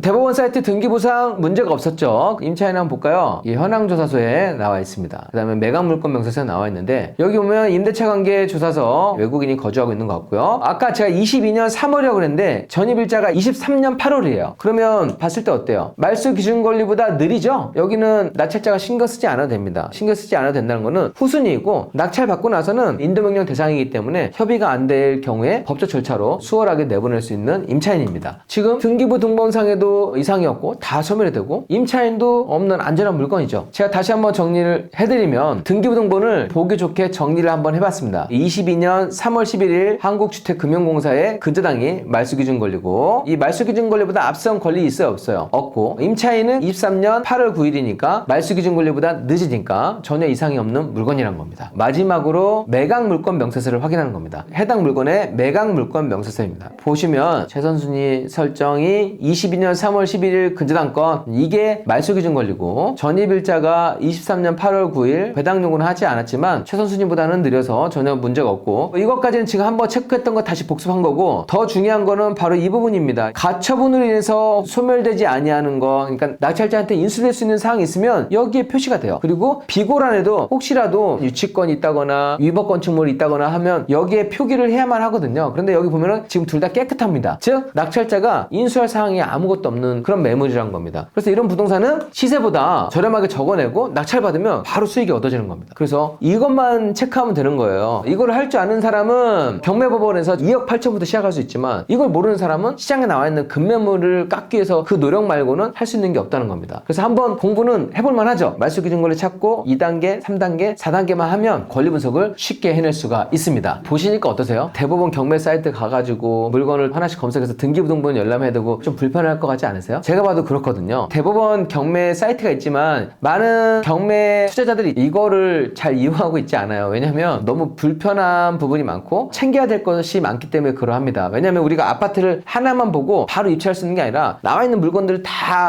본 다음에 그 중에서 괜찮은 걸 골라야 되는 거거든요. 그래서 실제로는 대법원 경매 사이트는 잘 이용하고 있지 않습니다. 보통은 경매 투자자는 자기가 보는 경매 유료 사이트가 다 있습니다. 경매 사이트조차도 한눈에 들어오지 않고 편하지가 않아요. 그렇기 때문에 제가 지금 23년 동안 경매 투자를 하면서 이거 너무 불편한데? 이걸 조금 더 쉽게 할 수 있는데 왜 이렇게 하지? 결국에는 제가 행크 옥션이라는 정말 가장 쉽게 그리고 편하게 볼 수 있는 경매 사이트를 만들었습니다. 그래서 여러분들께 한번 보여드릴게요. 네이버에 행크 옥션이라고 검색하시면 되겠습니다. 행크 옥션이라고 검색하시면 행크 옥션에 입장할 수가 있습니다. 아까 대법원 경매 사이트에서 봤던 동일한 물건을 행크 옥션을 이용해서 권리 분석도 해보고 시세 파악까지도 한번 보여드리도록 하겠습니다. 사건 번호를 한번 입력을 해보도록 할게요. 이렇게 인천 음남동 영종자이가 나오네요. 이 사진까지 딱 나오니까 저 아파트구나 라고 일단 감을 잡게 되고 여기에 보통은 감정가랑 최저가만 나와 있는데 행크 옥션에는 KB 시세까지 같이 해놨습니다. 어차피 경매 물건은 또 시세 파악을 해야만 하니까요. KB 시세를 제가 넣어놨는데 이거는 행크 옥션밖에 없는 기능입니다. 4억 1000에서 2억 8천이 유찰된 상태인데 경매 물건은 유찰이 됐다고 해서 좋은 물건은 아니거든요. 실제 시세가 얼마인지가 중요한데 감정가는 보통 6개월에서 1년 전에 감정이 된 금액을 감정가라고 하고 KB는 최근 3개월의 실거래가를 반영한 금액을 놓고서 KB 시세를 항상 조정을 합니다. 이게 고정이 아니라 3개월마다 계속 3개월이 또 만료가 되는 게 있으면 평균치를 내서 변동하는 겁니다. 나중에 매물을 확인해 보시면 시세보다 조금 더 낮습니다. 보수적으로 금액이 표기가 되는데 이런 거는 정말 괜찮은 거죠. 왜냐하면 2억 8,700인데 현재 KB가 4억이라고 하면 시세는 4억 이상이겠는데? 라고 추정할 수 있다는 겁니다. 그러면 최저 가격하고 이미 1억 3천 이상 갭이 있기 때문에 이 물건은 권리 분석해도 좋겠는데 1억 3천이니까 1억 3천과 제로 사이에서 낙찰자가 결정된다고 하면 수익 낼 수 있는 물건이니까요. 만약에 여기서 2억 8,700인데 KB 시세가 3.1억으로 나올 수도 있잖아요. 이런 거는 패스를 한다는 얘기죠. 왜냐면 들어가서 명도비 주고 이것저것 해봤자 남는 금액이 얼마 없겠네? 이번에는 입찰 타이밍이 아니네? 라고 해서 여기서 빨리 물건을 스킵을 하고 그냥 내가 수익 낼 수 있는 물건만 바로바로 분석할 수 있도록 이렇게 미리 보기를 줬다는 겁니다. 자, 이걸 이렇게 클릭해서 보시면 아까 인천 중구 운남동에 영종자이 아파트인데 아파트는 뭐가 가장 중요하죠? 어디 있냐 지도가 되게 중요한데 여기 지도까지 옆에서 바로 한 번에 확인을 할 수가 있습니다. 권리 분석을 먼저 해보도록 하겠습니다. 권리 분석을 하려고 했는데 깔끔한 권리 관계로 초보도 오케이라는 문구가 있습니다. 이것도 행크 옥션에만 있는 부분인데 2단계 뭐예요? 있어요. 인수권리 중에서 등기부상 인수권리가 없는 거 3단계 임차인의 보증금 인수하지 않아도 되는 거 2, 3단계가 아닌 물건들이 거의 90% 이상이라고 했잖아요. 권리분석이 4단계인데 2단계, 3단계에 문제가 없으면 깔끔한 권리관계로 초보도 오케이라는 문구를 생성할 수 있게끔 해놨다는 얘기죠. 한번 그대로 되는지 한번 보도록 하겠습니다. 권리분석부터 한번 보면 건물 등기부등본 그냥 한눈에 정리를 해놨죠. 여기 보면은 근저당, 임의경매, 가압류인데 가장 앞에 있는 근저당이 말소기준 권리고 말소기준 권리를 포함해서 모든 게 소멸이 됩니다. 그리고 2단계 인수하는 권리가 있어요? 없어요? 없습니다. 그리고 3단계로 바로 임차인 현황을 보시면 여기도 왔다 갔다 하지 않게끔 말소기준 권리를 한 번 더 위에 적어놨습니다. 22년 3월 11일인데 23년 8월 9일 2단계에도 문제가 없고 3단계에도 문제가 없네요. 그래서 권리분석을 너무 빠른 시간에 파악할 수가 있다는 겁니다. 그 외에 여기서 한눈에 건물이 몇 평인지 대지권이 몇 평인지 이런 매각 목록도 정리해놨고 자 그리고 여러분들이 일단 위치를 봐야만 하잖아요. 아까 대법원 사이트 들어가서 보시면 여기서도 전자지도 보기 기능이 있어요. 그런데 제가 전자지도 보기를 눌렀는데 계속 이게 바다 위에 떠 있더라고요. 바다 위에 지은 건가? 지도를 볼 수가 없어요. 부동산은 지도가 정말 중요하거든요. 여기는 이렇게 바로 옆에서 이 물건에 대한 걸 보면서 지도를 확인할 수 있으니까 너무 편리하게 되어 있습니다. 옆에 고등학교가 있고 근린공원이 있고 세대수가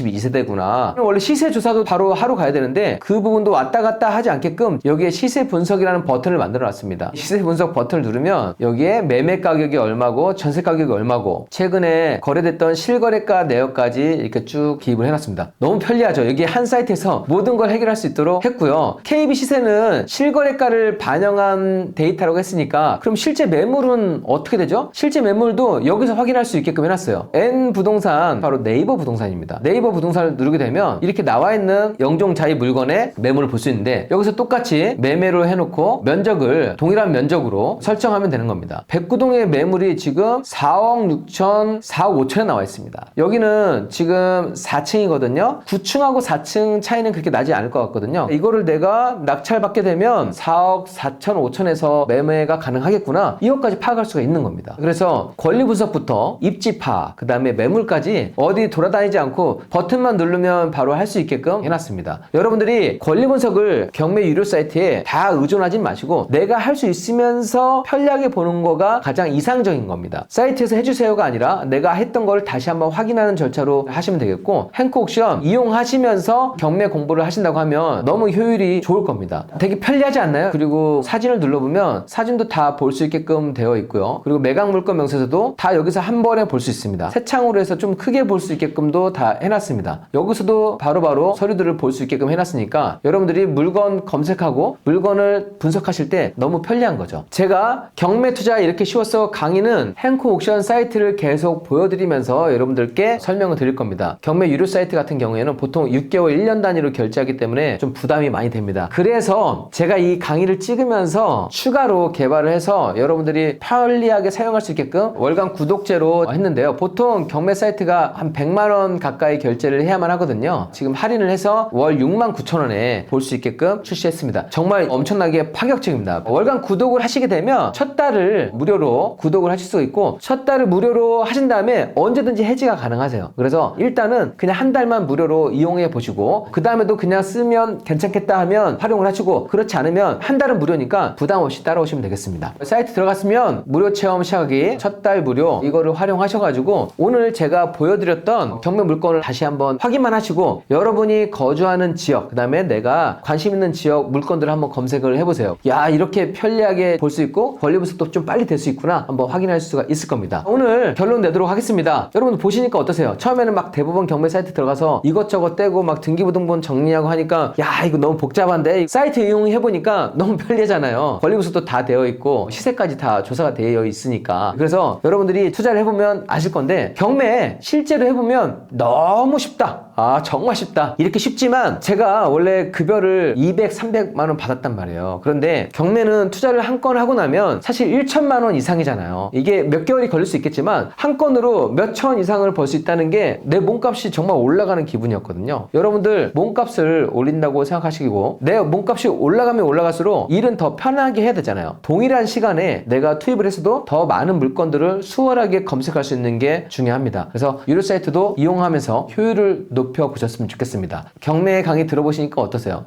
내가 생각했던 것보다 더 쉬운데? 분명히 그 생각을 하셨을 겁니다. 그 생각 되셨으면 저는 만족스럽고요. 다음 강의에는 경매 물건들이 정말 많지만 그 중에서 돈 되는 물건 고르는 법을 알려드리도록 하겠습니다. 오늘도 긴 영상 함께 하시느라 수고하셨습니다. 감사합니다.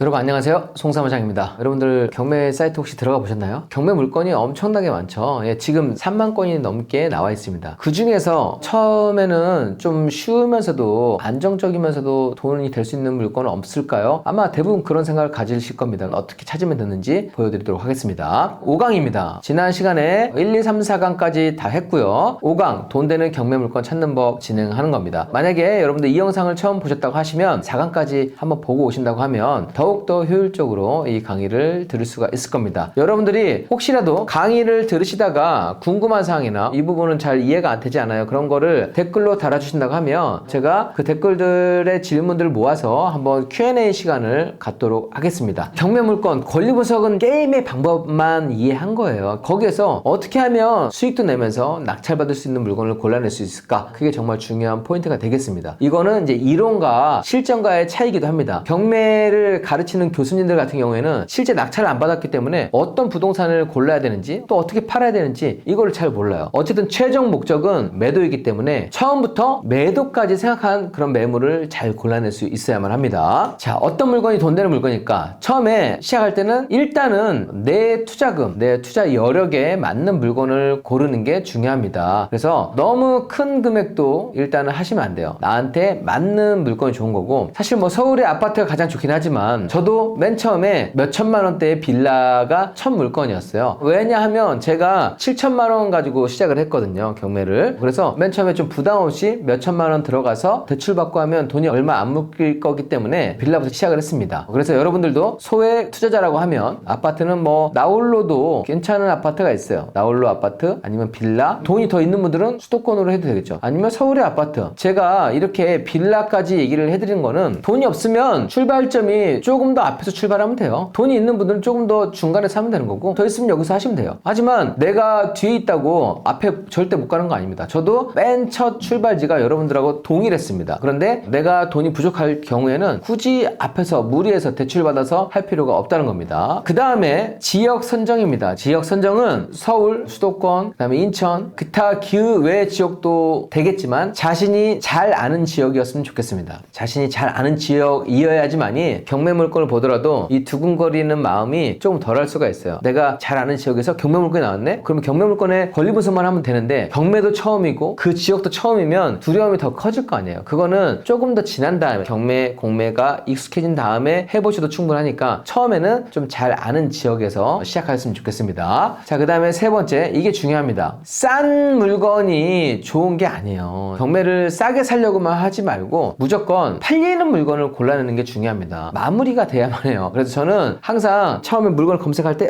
이 물건 잘 임대 놓을 수 있을까? 이 물건 잘 팔릴 수 있을까? 이걸 먼저 확인한 다음에 그 가능성이 높은 물건을 골라내는 겁니다. 부동산에도 문신이라는 표현을 써요. 문신은 뭐예요? 한번 새겨지면, 한번 몸에 붙으면 떨어지지 않는 게 문신입니다. 그래서 안 팔리는 물건을 부동산에서도 문신이라고 하는데 이거는 잘못 매입했다는 거죠. 그래서 여러분들이 처음부터 너무 싼 것만 찾지 마시고 수익은 조금 적더라도 잘 팔릴 수 있는 물건을 골라내는 게 중요하다. 초보가 반지하 빌라를 한다? 반지하는 가장 싸잖아요. 가장 싸지만 임대 매매가 수월하지가 않거든요. 그래서 경험이 있는 분이면 괜찮겠지만 경험이 없는 분이 반지하를 받으면 바로 반지하 문신이 됩니다. 그래서 이런 거 하지 마세요. 경험 붙으면 얼마든지 수익 낼 수 있으니까. 물론 저도 반지하 했습니다. 반지하 중에서 골라내면 되는데, 근데 처음에는 기왕이면 수요가 많은 물건을 해야만 한다. 마지막으로 이게 쉬운 물건만 했더니 낙찰이 잘 안 돼요. 맞아요. 쉬운 물건만 하면 낙찰 안 돼요. 왜냐면 사람들은 두려움을 갖는 게 싫어하기 때문에 기왕이면 깨끗한 물건을 하려고 합니다. 저도 처음엔 입찰을 한번 들어갔는데 제가 생각했던 것보다 사람이 많은 거예요. 제가 여러분들보다 훨씬 일찍 시작했잖아요. 그런데도 사람이 많다는 걸 제가 인식했기 때문에 저는 처음 봤을 때부터 경쟁을 덜 할 수 있을까? 이거를 늘 머릿속에 생각을 했었습니다. 그런데 그게 어렵고 복잡한 거 아니더라도 내가 이 생각을 갖고 있는 게 중요해요. 가장 깨끗하고 좋은 지역 아파트는 경쟁이 심하겠지만 이거를 빌라로만 바꿔도, 그 다음에 이거를 나홀로 아파트로만 바꿔도, 그러면서 임대 매매가 잘 되는 걸로만 바꿔도 낙찰 가능성이 가능성이 거의 2배, 3배로 올라갑니다. 무슨 말인지 아시겠죠? 그래서 경매는 늘 남들과 경쟁을 하는 거예요. 미술품이나 이런 경매는 높은 가격을 불러낸 사람이 가져가는 호가 경매지만 경매는 그게 아니잖아요. 내가 사고 나서 바로 팔려고 하는 목적이 크기 때문에 경쟁을 한다는 생각. 그래서 늘 내 생각만 중요한 게 아니라 남들도 이런 물건은 조금 애매하겠지? 그 애매함 속에서 확실한 물건 찾아내는 그런 생각이 정말 중요합니다. 물론 제가 처음에는 깨끗하고 깔끔한 물건만 위주로 설명을 드릴 거예요. 경매가 끝물 아니에요? 경매 이제 할 거 없잖아요. 그런 사람들은 이 4번에 대한 생각을 하지 못했던 사람들이기 때문에 그러한 겁니다. 제가 지금 23년 됐잖아요. 23년 동안 낙찰을 쉬어본 적이 없어요. 그리고 저한테 강의 들었던 분들도 낙찰을 엄청나게 잘 받아요. 여러분들이 행복재테크 카페 한번 가보세요. 일단 쉬운 공부 하신 다음에 내가 어떻게 하면 경쟁을 좀 피할 수 있는지 이것만 여러분들이 고민하신다고 하면 계속해서 경매 투자로 좋은 성과를 만들어갈 수가 있습니다. 이번 영상은 처음 보신 분들은 행크옥션에 구독요금제를 출시를 하였고요. 첫 달을 무료로 사용하실 수가 있습니다. 무료로 사용하시고 언제든 해지가 가능하시니까 일단 강의를 들을 때 무료로 사이트 활용해 보시고 따라오시면 되겠습니다. 제가 일단 행크옥션을 기반으로 설명을 드리도록 하겠습니다.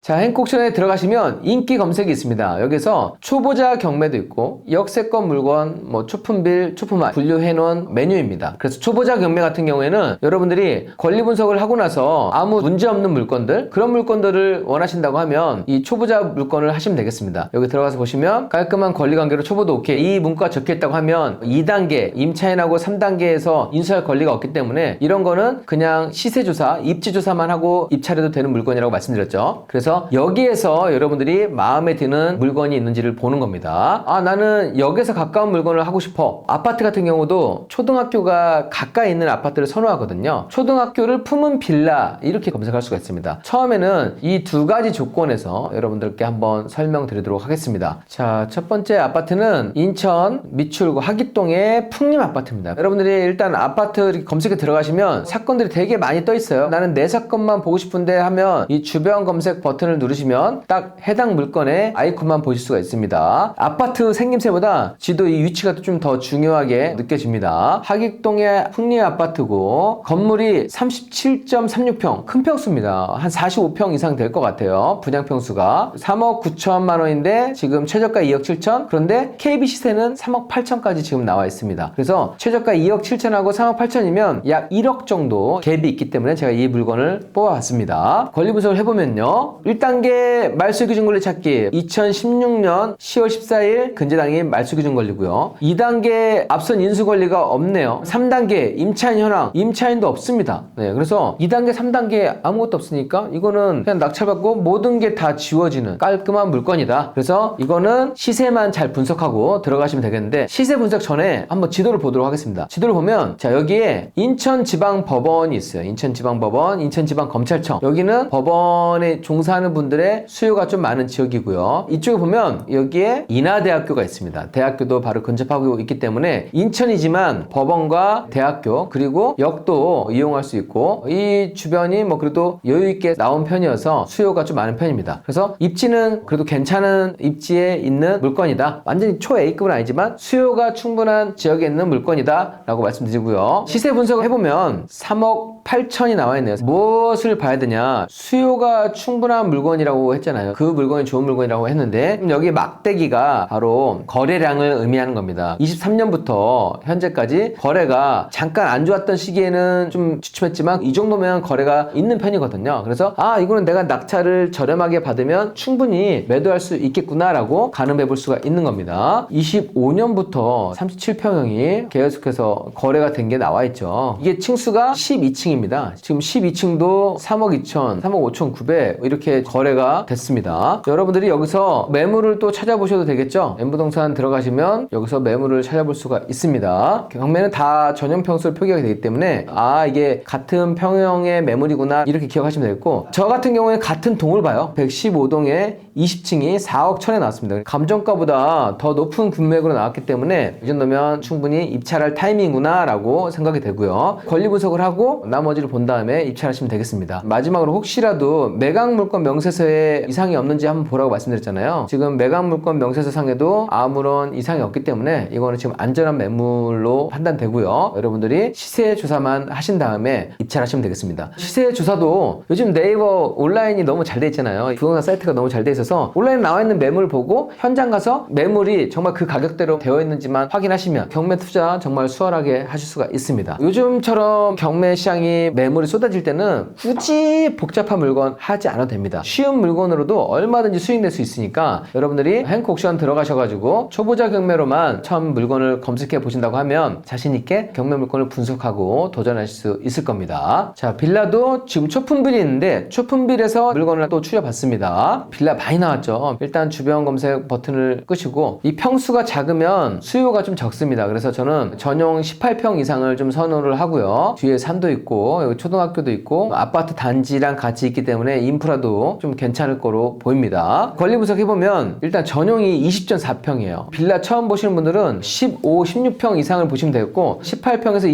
20평은 아파트로 치면 한 28평형이라고 보시면 되겠습니다. 2011년식이네요. 지금 1억 6,400만 원인데 8천만 원 반까지 떨어졌습니다. 저렴하네요. 권리 분석부터 해보면 감정 가격이 1억 6,400만 원인데 전세로는 1억 9천까지 있었던 매물입니다. 저는 이런 매물을 좋게 봐요. 그래도 저 금액을 주고도 들어왔던 사람이 있던 거니까 지금 전세가의 반 가격도 안 되잖아요. 현재 가격이. 그리고 여기는 임차인만 있는데 미배당 보증금은 매수인이 인수를 해야만 하는 겁니다. 이거를 주택도시보증공사에서 보증을 서준 거고 보증공사에서 잔존 임차권 보증금 반환채권을 포기하고 주택임차권 등기 말소에 동의한다. 즉 이 말은 무슨 말이냐, 미배당 금액이 있어도 안 물어줘도 되니까 편하게 낙찰 받아라. 우리는 임차인의 대항력을 포기하겠다라고 하는 그런 의미입니다. 그래서 건물 등기 2단계에서 아무 문제가 없고 3단계에서도 원래는 문제가 있지만 여기 포기한다는 확약서를 냈기 때문에 3단계도 문제가 없는 매물입니다. 빌라는 가장 중요한 게 시세 조사하기가 되게 힘들잖아요. 빌라가 1억 6천 원 됐는데 이게 얼마일지를 모르잖아요. 이게 지금 4층 필로티인데 가장 탑층은 아닙니다. 탑층은 아니라고 하는 거는 좋게 봐요. 왜냐면 탑층은 좀 덥고 한 계단 더 올라가야 된다고 하면 4층 정도면 괜찮다고 판단을 했습니다. 그리고 제가 빌라에서 가장 또 중요하게 생각하는 게 구조입니다. 구조를 한번 보면은요, 앞에 가리는 데가 없고 방이 하나, 둘, 세 개가 나옵니다. 그 다음에 욕실도 하나, 둘, 안방에 딸린 욕실까지 있어서 방 3개, 화장실 2개고 거실까지 잘 빠져있기 때문에 이런 건물 같은 경우에는 인테리어를 나중에 했을 때 결과물이 괜찮게 나오는 그런 구조이기 때문에 이런 매물이 수요가 가장 많더라고요. 빌라는 시세 조사가 너무 힘들잖아요. 그렇게 생각하실 거예요. 맞아요. 저도 시세 조사가 힘들었어요. 애매하면 경쟁이 좀 덜하다고 했잖아요. 그래서 애매한 거 중에서 옥석을 가려낼 수 있어야 된다고 제가 말씀드렸습니다. 자, 이게 2011년식이에요. 평수가 20평대인데 시세 분석을 눌러보면 이게 1억 6,100만 원까지 나옵니다. 어떻게 데이터가 만들어졌지? KB도 아닌데? 보면 2011년식, 12년식, 15년식 비슷한 연식에 거리가 이 물건지로부터 1km 내외로 거래됐던 매물들을 데이터를 취합을 한 겁니다. 지금 전용 면적이 67.68제곱미터인데 전용 면적도 거의 비슷하죠. 이 전용 면적의 평당가를 한번 내봤습니다. 788만 1398원이고 이거를 지금 이 제곱미터에 곱하게 되니까 1억 6164만 원이 나왔으니까 이거는 대박이에요. 왜냐면 빌라를 시세 조사를 하러 가잖아요. 공인중개사 분들도 아파트는 너무 쉽게 대답하는데 빌라는 그렇게 못 하시거든요. 또 임대 전월세만 놓는 분들은 매매가 얼마 되는지 잘 모르는데 데이터를 다 취합을 해놨기 때문에 어떻게 보면 부동산을 조사하는 것보다 더 정확할 수가 있습니다. 빌라를 1억 미만에 사서 1억 6천에 팔 수 있다고 하면 이거 괜찮은 투자인가요? 아닌가요? 뭐 세금을 낸다 하더라도 1년만 지나면 비과세니까 이것도 몇 천을 벌 수 있는 매물이기 때문에 괜찮은 투자가 되겠죠. 시세 조사하는 게 상당히 껄끄러운데 이것까지 잘 할 수 있게끔 해놨습니다. 그래서 행콕션 이용하신 분들 이런 매물을 찾으셔가지고 첫 물건으로 한번 도전해보시면 경매가 참 재미있고 야, 이렇게 돈 버는 게 쉽다고? 경매 투자가 이렇게 쉽다고 느끼실 수 있을 겁니다. 자, 여러분들 돈 되는 물건 고르는 노하우 보시고 어떠셨습니까? 제가 물건을 고를 때는 항상 저는 최종 소비자의 눈에서 고릅니다. 그래서 아까 제가 아파트를 봤을 때도 여기는 수요가 많은 곳, 빌라도 마찬가지로 주변에 거래가 활발히 되고 좋아하는 평수, 학교나 편의시설이 다 있고 이런 요건을 갖춘 곳서부터 출발을 하는 거고 경매 권리 분석은 오히려 제가 크게 신경 쓰지 않는 부분인 거죠. 권리 분석은 여러분들이 하면 할수록 엄청나게 빨라질 겁니다. 오히려 물건지 입지나 시세 분석하는 게 훨씬 중요하다고 하는 거를 아마 느끼게 될 것인데 행콕션으로 활용하신다고 하면 그 부분까지도 정말 빠른 시간에 더 정확하게 판단할 수 있도록 만들었으니까 초보자 경매, 초품빌, 초품화 기능에서 괜찮은 매물을 골라보셨으면 좋겠습니다. 됩니다. 그리고 여러분들이 하실 때 나도 무조건 할 수 있어, 나는 무조건 경매를 마스터할 거야, 이 마음 먹는 게 정말 중요합니다. 그 마음 가진 분이 끝까지 공부하고 결국 투자로 성과를 이루더라고요. 저도 경매 투자를 딱 처음 시작했을 때 난 무조건 물건 하나 낙찰 받을 거야, 무조건 이번 달 내로, 무조건 6개월 내로 나는 물건 하나는 꼭 받을 거야 라고 다짐했었거든요. 그래서 처음 물건 받았을 때 너무 기쁘더라고요. 저와의 약속을 지켰기 때문에. 그래서 여러분들도 물건 꼭 하나 낙찰 받을 거야 라고 약속하시고 경매 공부를 단단히 해보시면 좋은 결과가 있을 겁니다.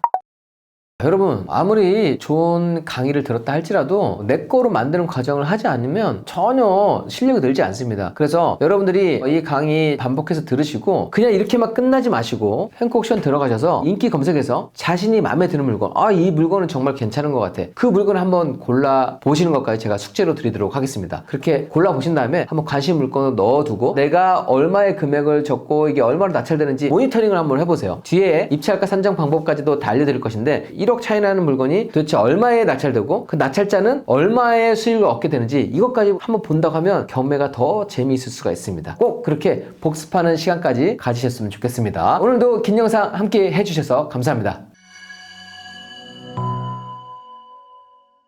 여러분 안녕하세요, 송사무장입니다. 지난번 강의 영상에서 숙제를 하나씩 내드렸는데 숙제를 다 하셨나요? 숙제까지 같이 하면서 해야 실력이 확실히 늘고 단계가 차곡차곡 제대로 쌓여지기 때문에 꼭 제가 내드린 숙제까지는 복습해 보셨으면 좋겠습니다. 이번 시간에는 드디어 컴퓨터에만 앉아있는 게 아니라 현장에 한번 나가보는 그 단계입니다. 아마 나갈 때가 가장 설레기도 하고 떨리기도 하고 그럴 겁니다. 그래서 어떻게 현장 조사를 하면 되는지, 그 다음에 부동산에 들렸을 때 어떻게 얘기를 하면 되는지 그 부분을 제가 설명드리도록 하겠습니다. 6강입니다. 경매 임장 시 부동산 현장과 공인중개사 사무소 방문하는 노하우에 대해서 말씀드리도록 하겠습니다. 일단 경매로 돈 버는 사이클 다시 한번 상기시켜 드리면은요, 물건 검색을 하고 권리 분석과 시세 조사도 경매 사이트에서 충분히 다 파악을 했던 거고, 이제 내가 파악한 정보를 맞는지 현장 조사로 나가는 단계입니다. 그런데 여기서는 새롭게 하는 게 전혀 아니에요. 내가 온라인으로 확인했던 정보를 확인하는 단계라고 생각하시면 되겠습니다. 그래서 이 단계를 철저하게 해두시면 현장 조사가 너무 수월해요. 그런데 내가 물건 검색을 하고 권리 분석만 딱 하고 나와가지고 아무것도 조사 안 한 다음에 나가서 이거 얼마예요 하면 막 데이터가 뒤죽박죽 되거든요. 요즘에는 온라인이 너무 잘 돼 있기 때문에 온라인으로 권리 분석, 시세까지, 입지까지도 잘 파악해 두신 다음에 그게 맞는지 확인하는 단계로 들어오시면 되겠습니다. 이제 그 다음에는 입찰, 낙찰 절차를 하면 경매 사이클을 지금 다 배워가게 되는 겁니다. 제가 지난 시간에 인천의 빌라에 대해서 설명드렸습니다. 그 빌라를 모델링으로 해서 다시 경매 현장 나가는 부분을 설명드리도록 하겠습니다. 임장은 나가는 게 중요한 게 아니라고 제가 말씀드렸죠. 손품이 가장 중요합니다. 준비를 철저하게 해놔야 오류가 없고 수월한 조사가 가능합니다. 그래서 경매 정보지에서 권리 분석, 시세, 입지까지도 웬만하면 다 조사를 해두길 추천드립니다. 그래야 현장 가서 잠깐 몇 가지만 체크하더라도 완벽한 조사가 되는데, 아무것도 조사 안 한 상태에서 현장 가서 올라가 보고 뭐 보고 이런 건 다 온라인으로 가능하거든요. 그래서 현장은 가서 잠깐 확인만 하는 그 수준으로 하는 겁니다. 그리고 중요한 거는 시세 파악입니다. 손품으로 확인한 시세가 현장 시세와 동일한지를 확인하는 겁니다.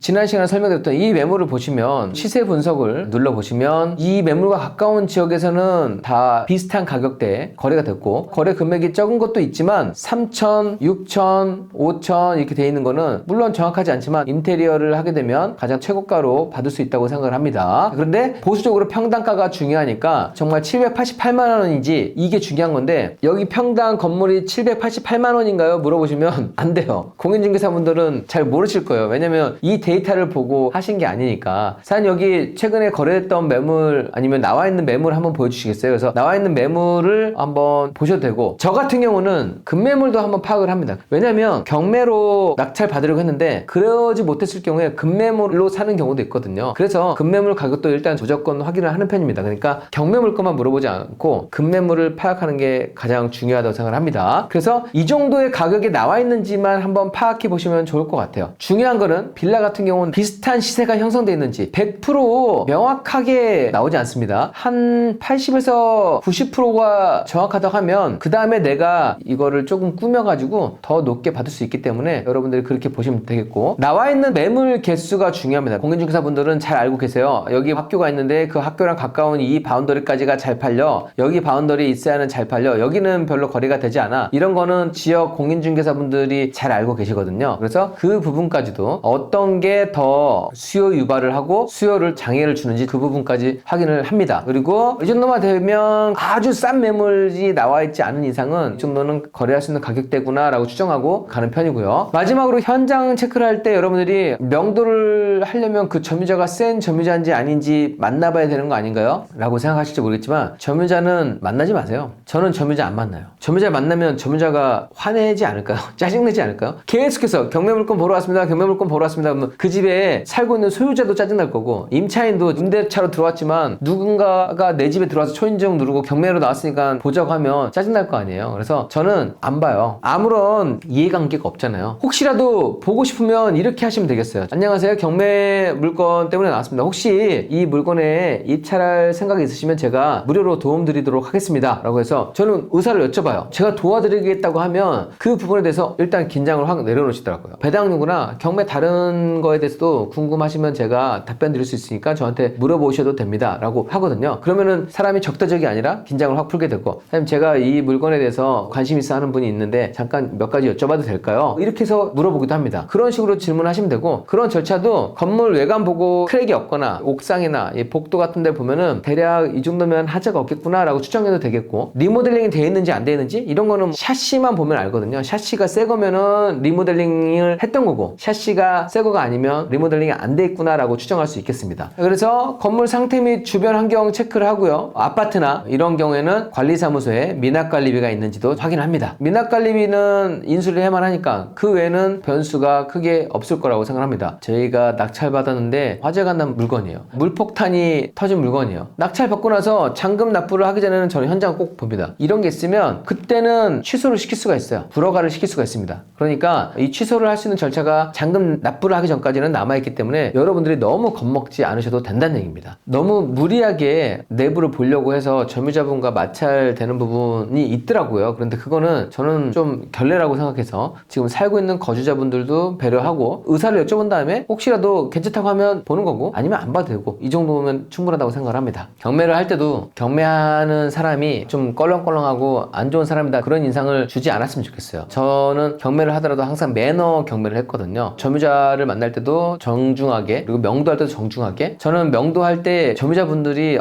사무장님 행복하세요, 잘 사세요, 복 받으세요, 이런 멘트를 정말 많이 들었어요. 그만큼 제가 매너 있게 명도를 했었거든요. 그래서 경매도 얼마든지 그렇게 할 수 있다는 거 말씀드립니다. 현장 조사는 그 정도까지만 하시면 되고, 그 다음에 여러분들 부담 느끼는 게 바로 부동산 공인중개사무소 방문하는 때가 또 가장 부담될 거고, 거기에서 문전박대 당하면 어떡할까 이런 걱정도 하실 겁니다. 그런데 여러분들 부동산도 호의적인 부동산도 있지만 그날따라 피곤하고 귀찮아서 상대하고 싶지 않은 그런 분들도 있는 거예요. 그러면 그냥 아니면 아닌 대로 나오면 되는 거예요. 그거에 대해서 전혀 상처받지 마시고, 내가 부동산을 방문했을 때 문전박대 당하는 거 아니면 좀 무시당하는 거를 절대 겁내하지 마라. 그런 귀찮음과 그런 부담이 있기 때문에 좀 싸게 사는 거예요. 그리고 처음에는 문전박대를 당할 수도 있어도 점점 하다 보면 공인중개사분들 입장도 헤아리고 대화하는 방법을 알게 됩니다. 그러니까 여러분도 항상 방문하기 전에 안녕하세요 하면서 정중하게 인사하고, 이런 것 때문에 왔는데 제가 낙찰받게 되면 임대나 매매 문의 드릴 테니까 좀 알려주시면 감사하겠습니다 해서 항상 매너 있게 하면 좋겠습니다. 자, 그래서 방문하기 전에는 단정한 옷차림이면 좋겠습니다. 그리고 길게 얘기하면 피곤할 거 아니에요. 미리 온라인 매물 시세 조사해두면 좋겠습니다. 그리고 메모지 준비해서 질문 리스트를 한 두세 개만 뽑아가서 수요가 많은지, 학교를 이용하는지, 법원을 이용하는지, 그런 몇 가지 질문만 해보면 좋을 것 같습니다. 요즘엔 부동산 임장을 하면서 허위로 임장한다고 해서 공인중개사분들도 많이 에너지가 소비되고 화가 난 경우도 많다고 들었습니다. 저는 경매 물건이라는 걸 솔직하게 밝힙니다. 사장님, 이 경매 물건 저 입찰 때문에 왔습니다. 관심 있어서 왔는데 얼마 정도면 팔아줄 수 있을까요? 라고 해서 매도 가능한 가격을 꼭 확인을 하고요. 급매물 네이버에 이렇게 나와 있는데 급매물 중에서 가장 아래 급매물까지도 확인을 하고 매도 가격까지를 확인을 해봅니다. 그래서 거래 가능 금액이 얼마인지를 추정을 해보는 거죠. 그래야지만이 보수적으로 잡고 입찰가를 산정할 때 실수하지 않을 수가 있습니다. 부동산을 상대하는 게 어렵다고 이 단계를 소홀하게 하면 경매에서 가장 많이 실수하는 게 바로 시세 조사에서 가장 많은 실수를 합니다. 제가 항상 부동산도 두세 곳 이상을 방문하라고 했는데 지금은 온라인이 잘 되어 있으니까 두 곳 이상은 꼭 방문하셨으면 좋겠어요. 이거를 겁내하지 마시고 그냥 무조건 해야만 하는 거고, 부동산 방문한 다음에는 내용을 정리하시고 호의적인 부동산을 메모했다가 낙찰을 받게 되면 또 그 부동산에 잘 알려주셨으니까 거기에 또 그냥 매물을 다 드리면 되는 거예요. 저도 그렇게 보답을 하고 있고, 다음에 또 임장을 하러 갈 때 조금 멀리 떨어진 지역도 이 부동산에서 호의적으로 알려주기도 합니다. 부동산은 중개망이라는 게 있어가지고 다른 매물들을 같이 볼 수가 있거든요.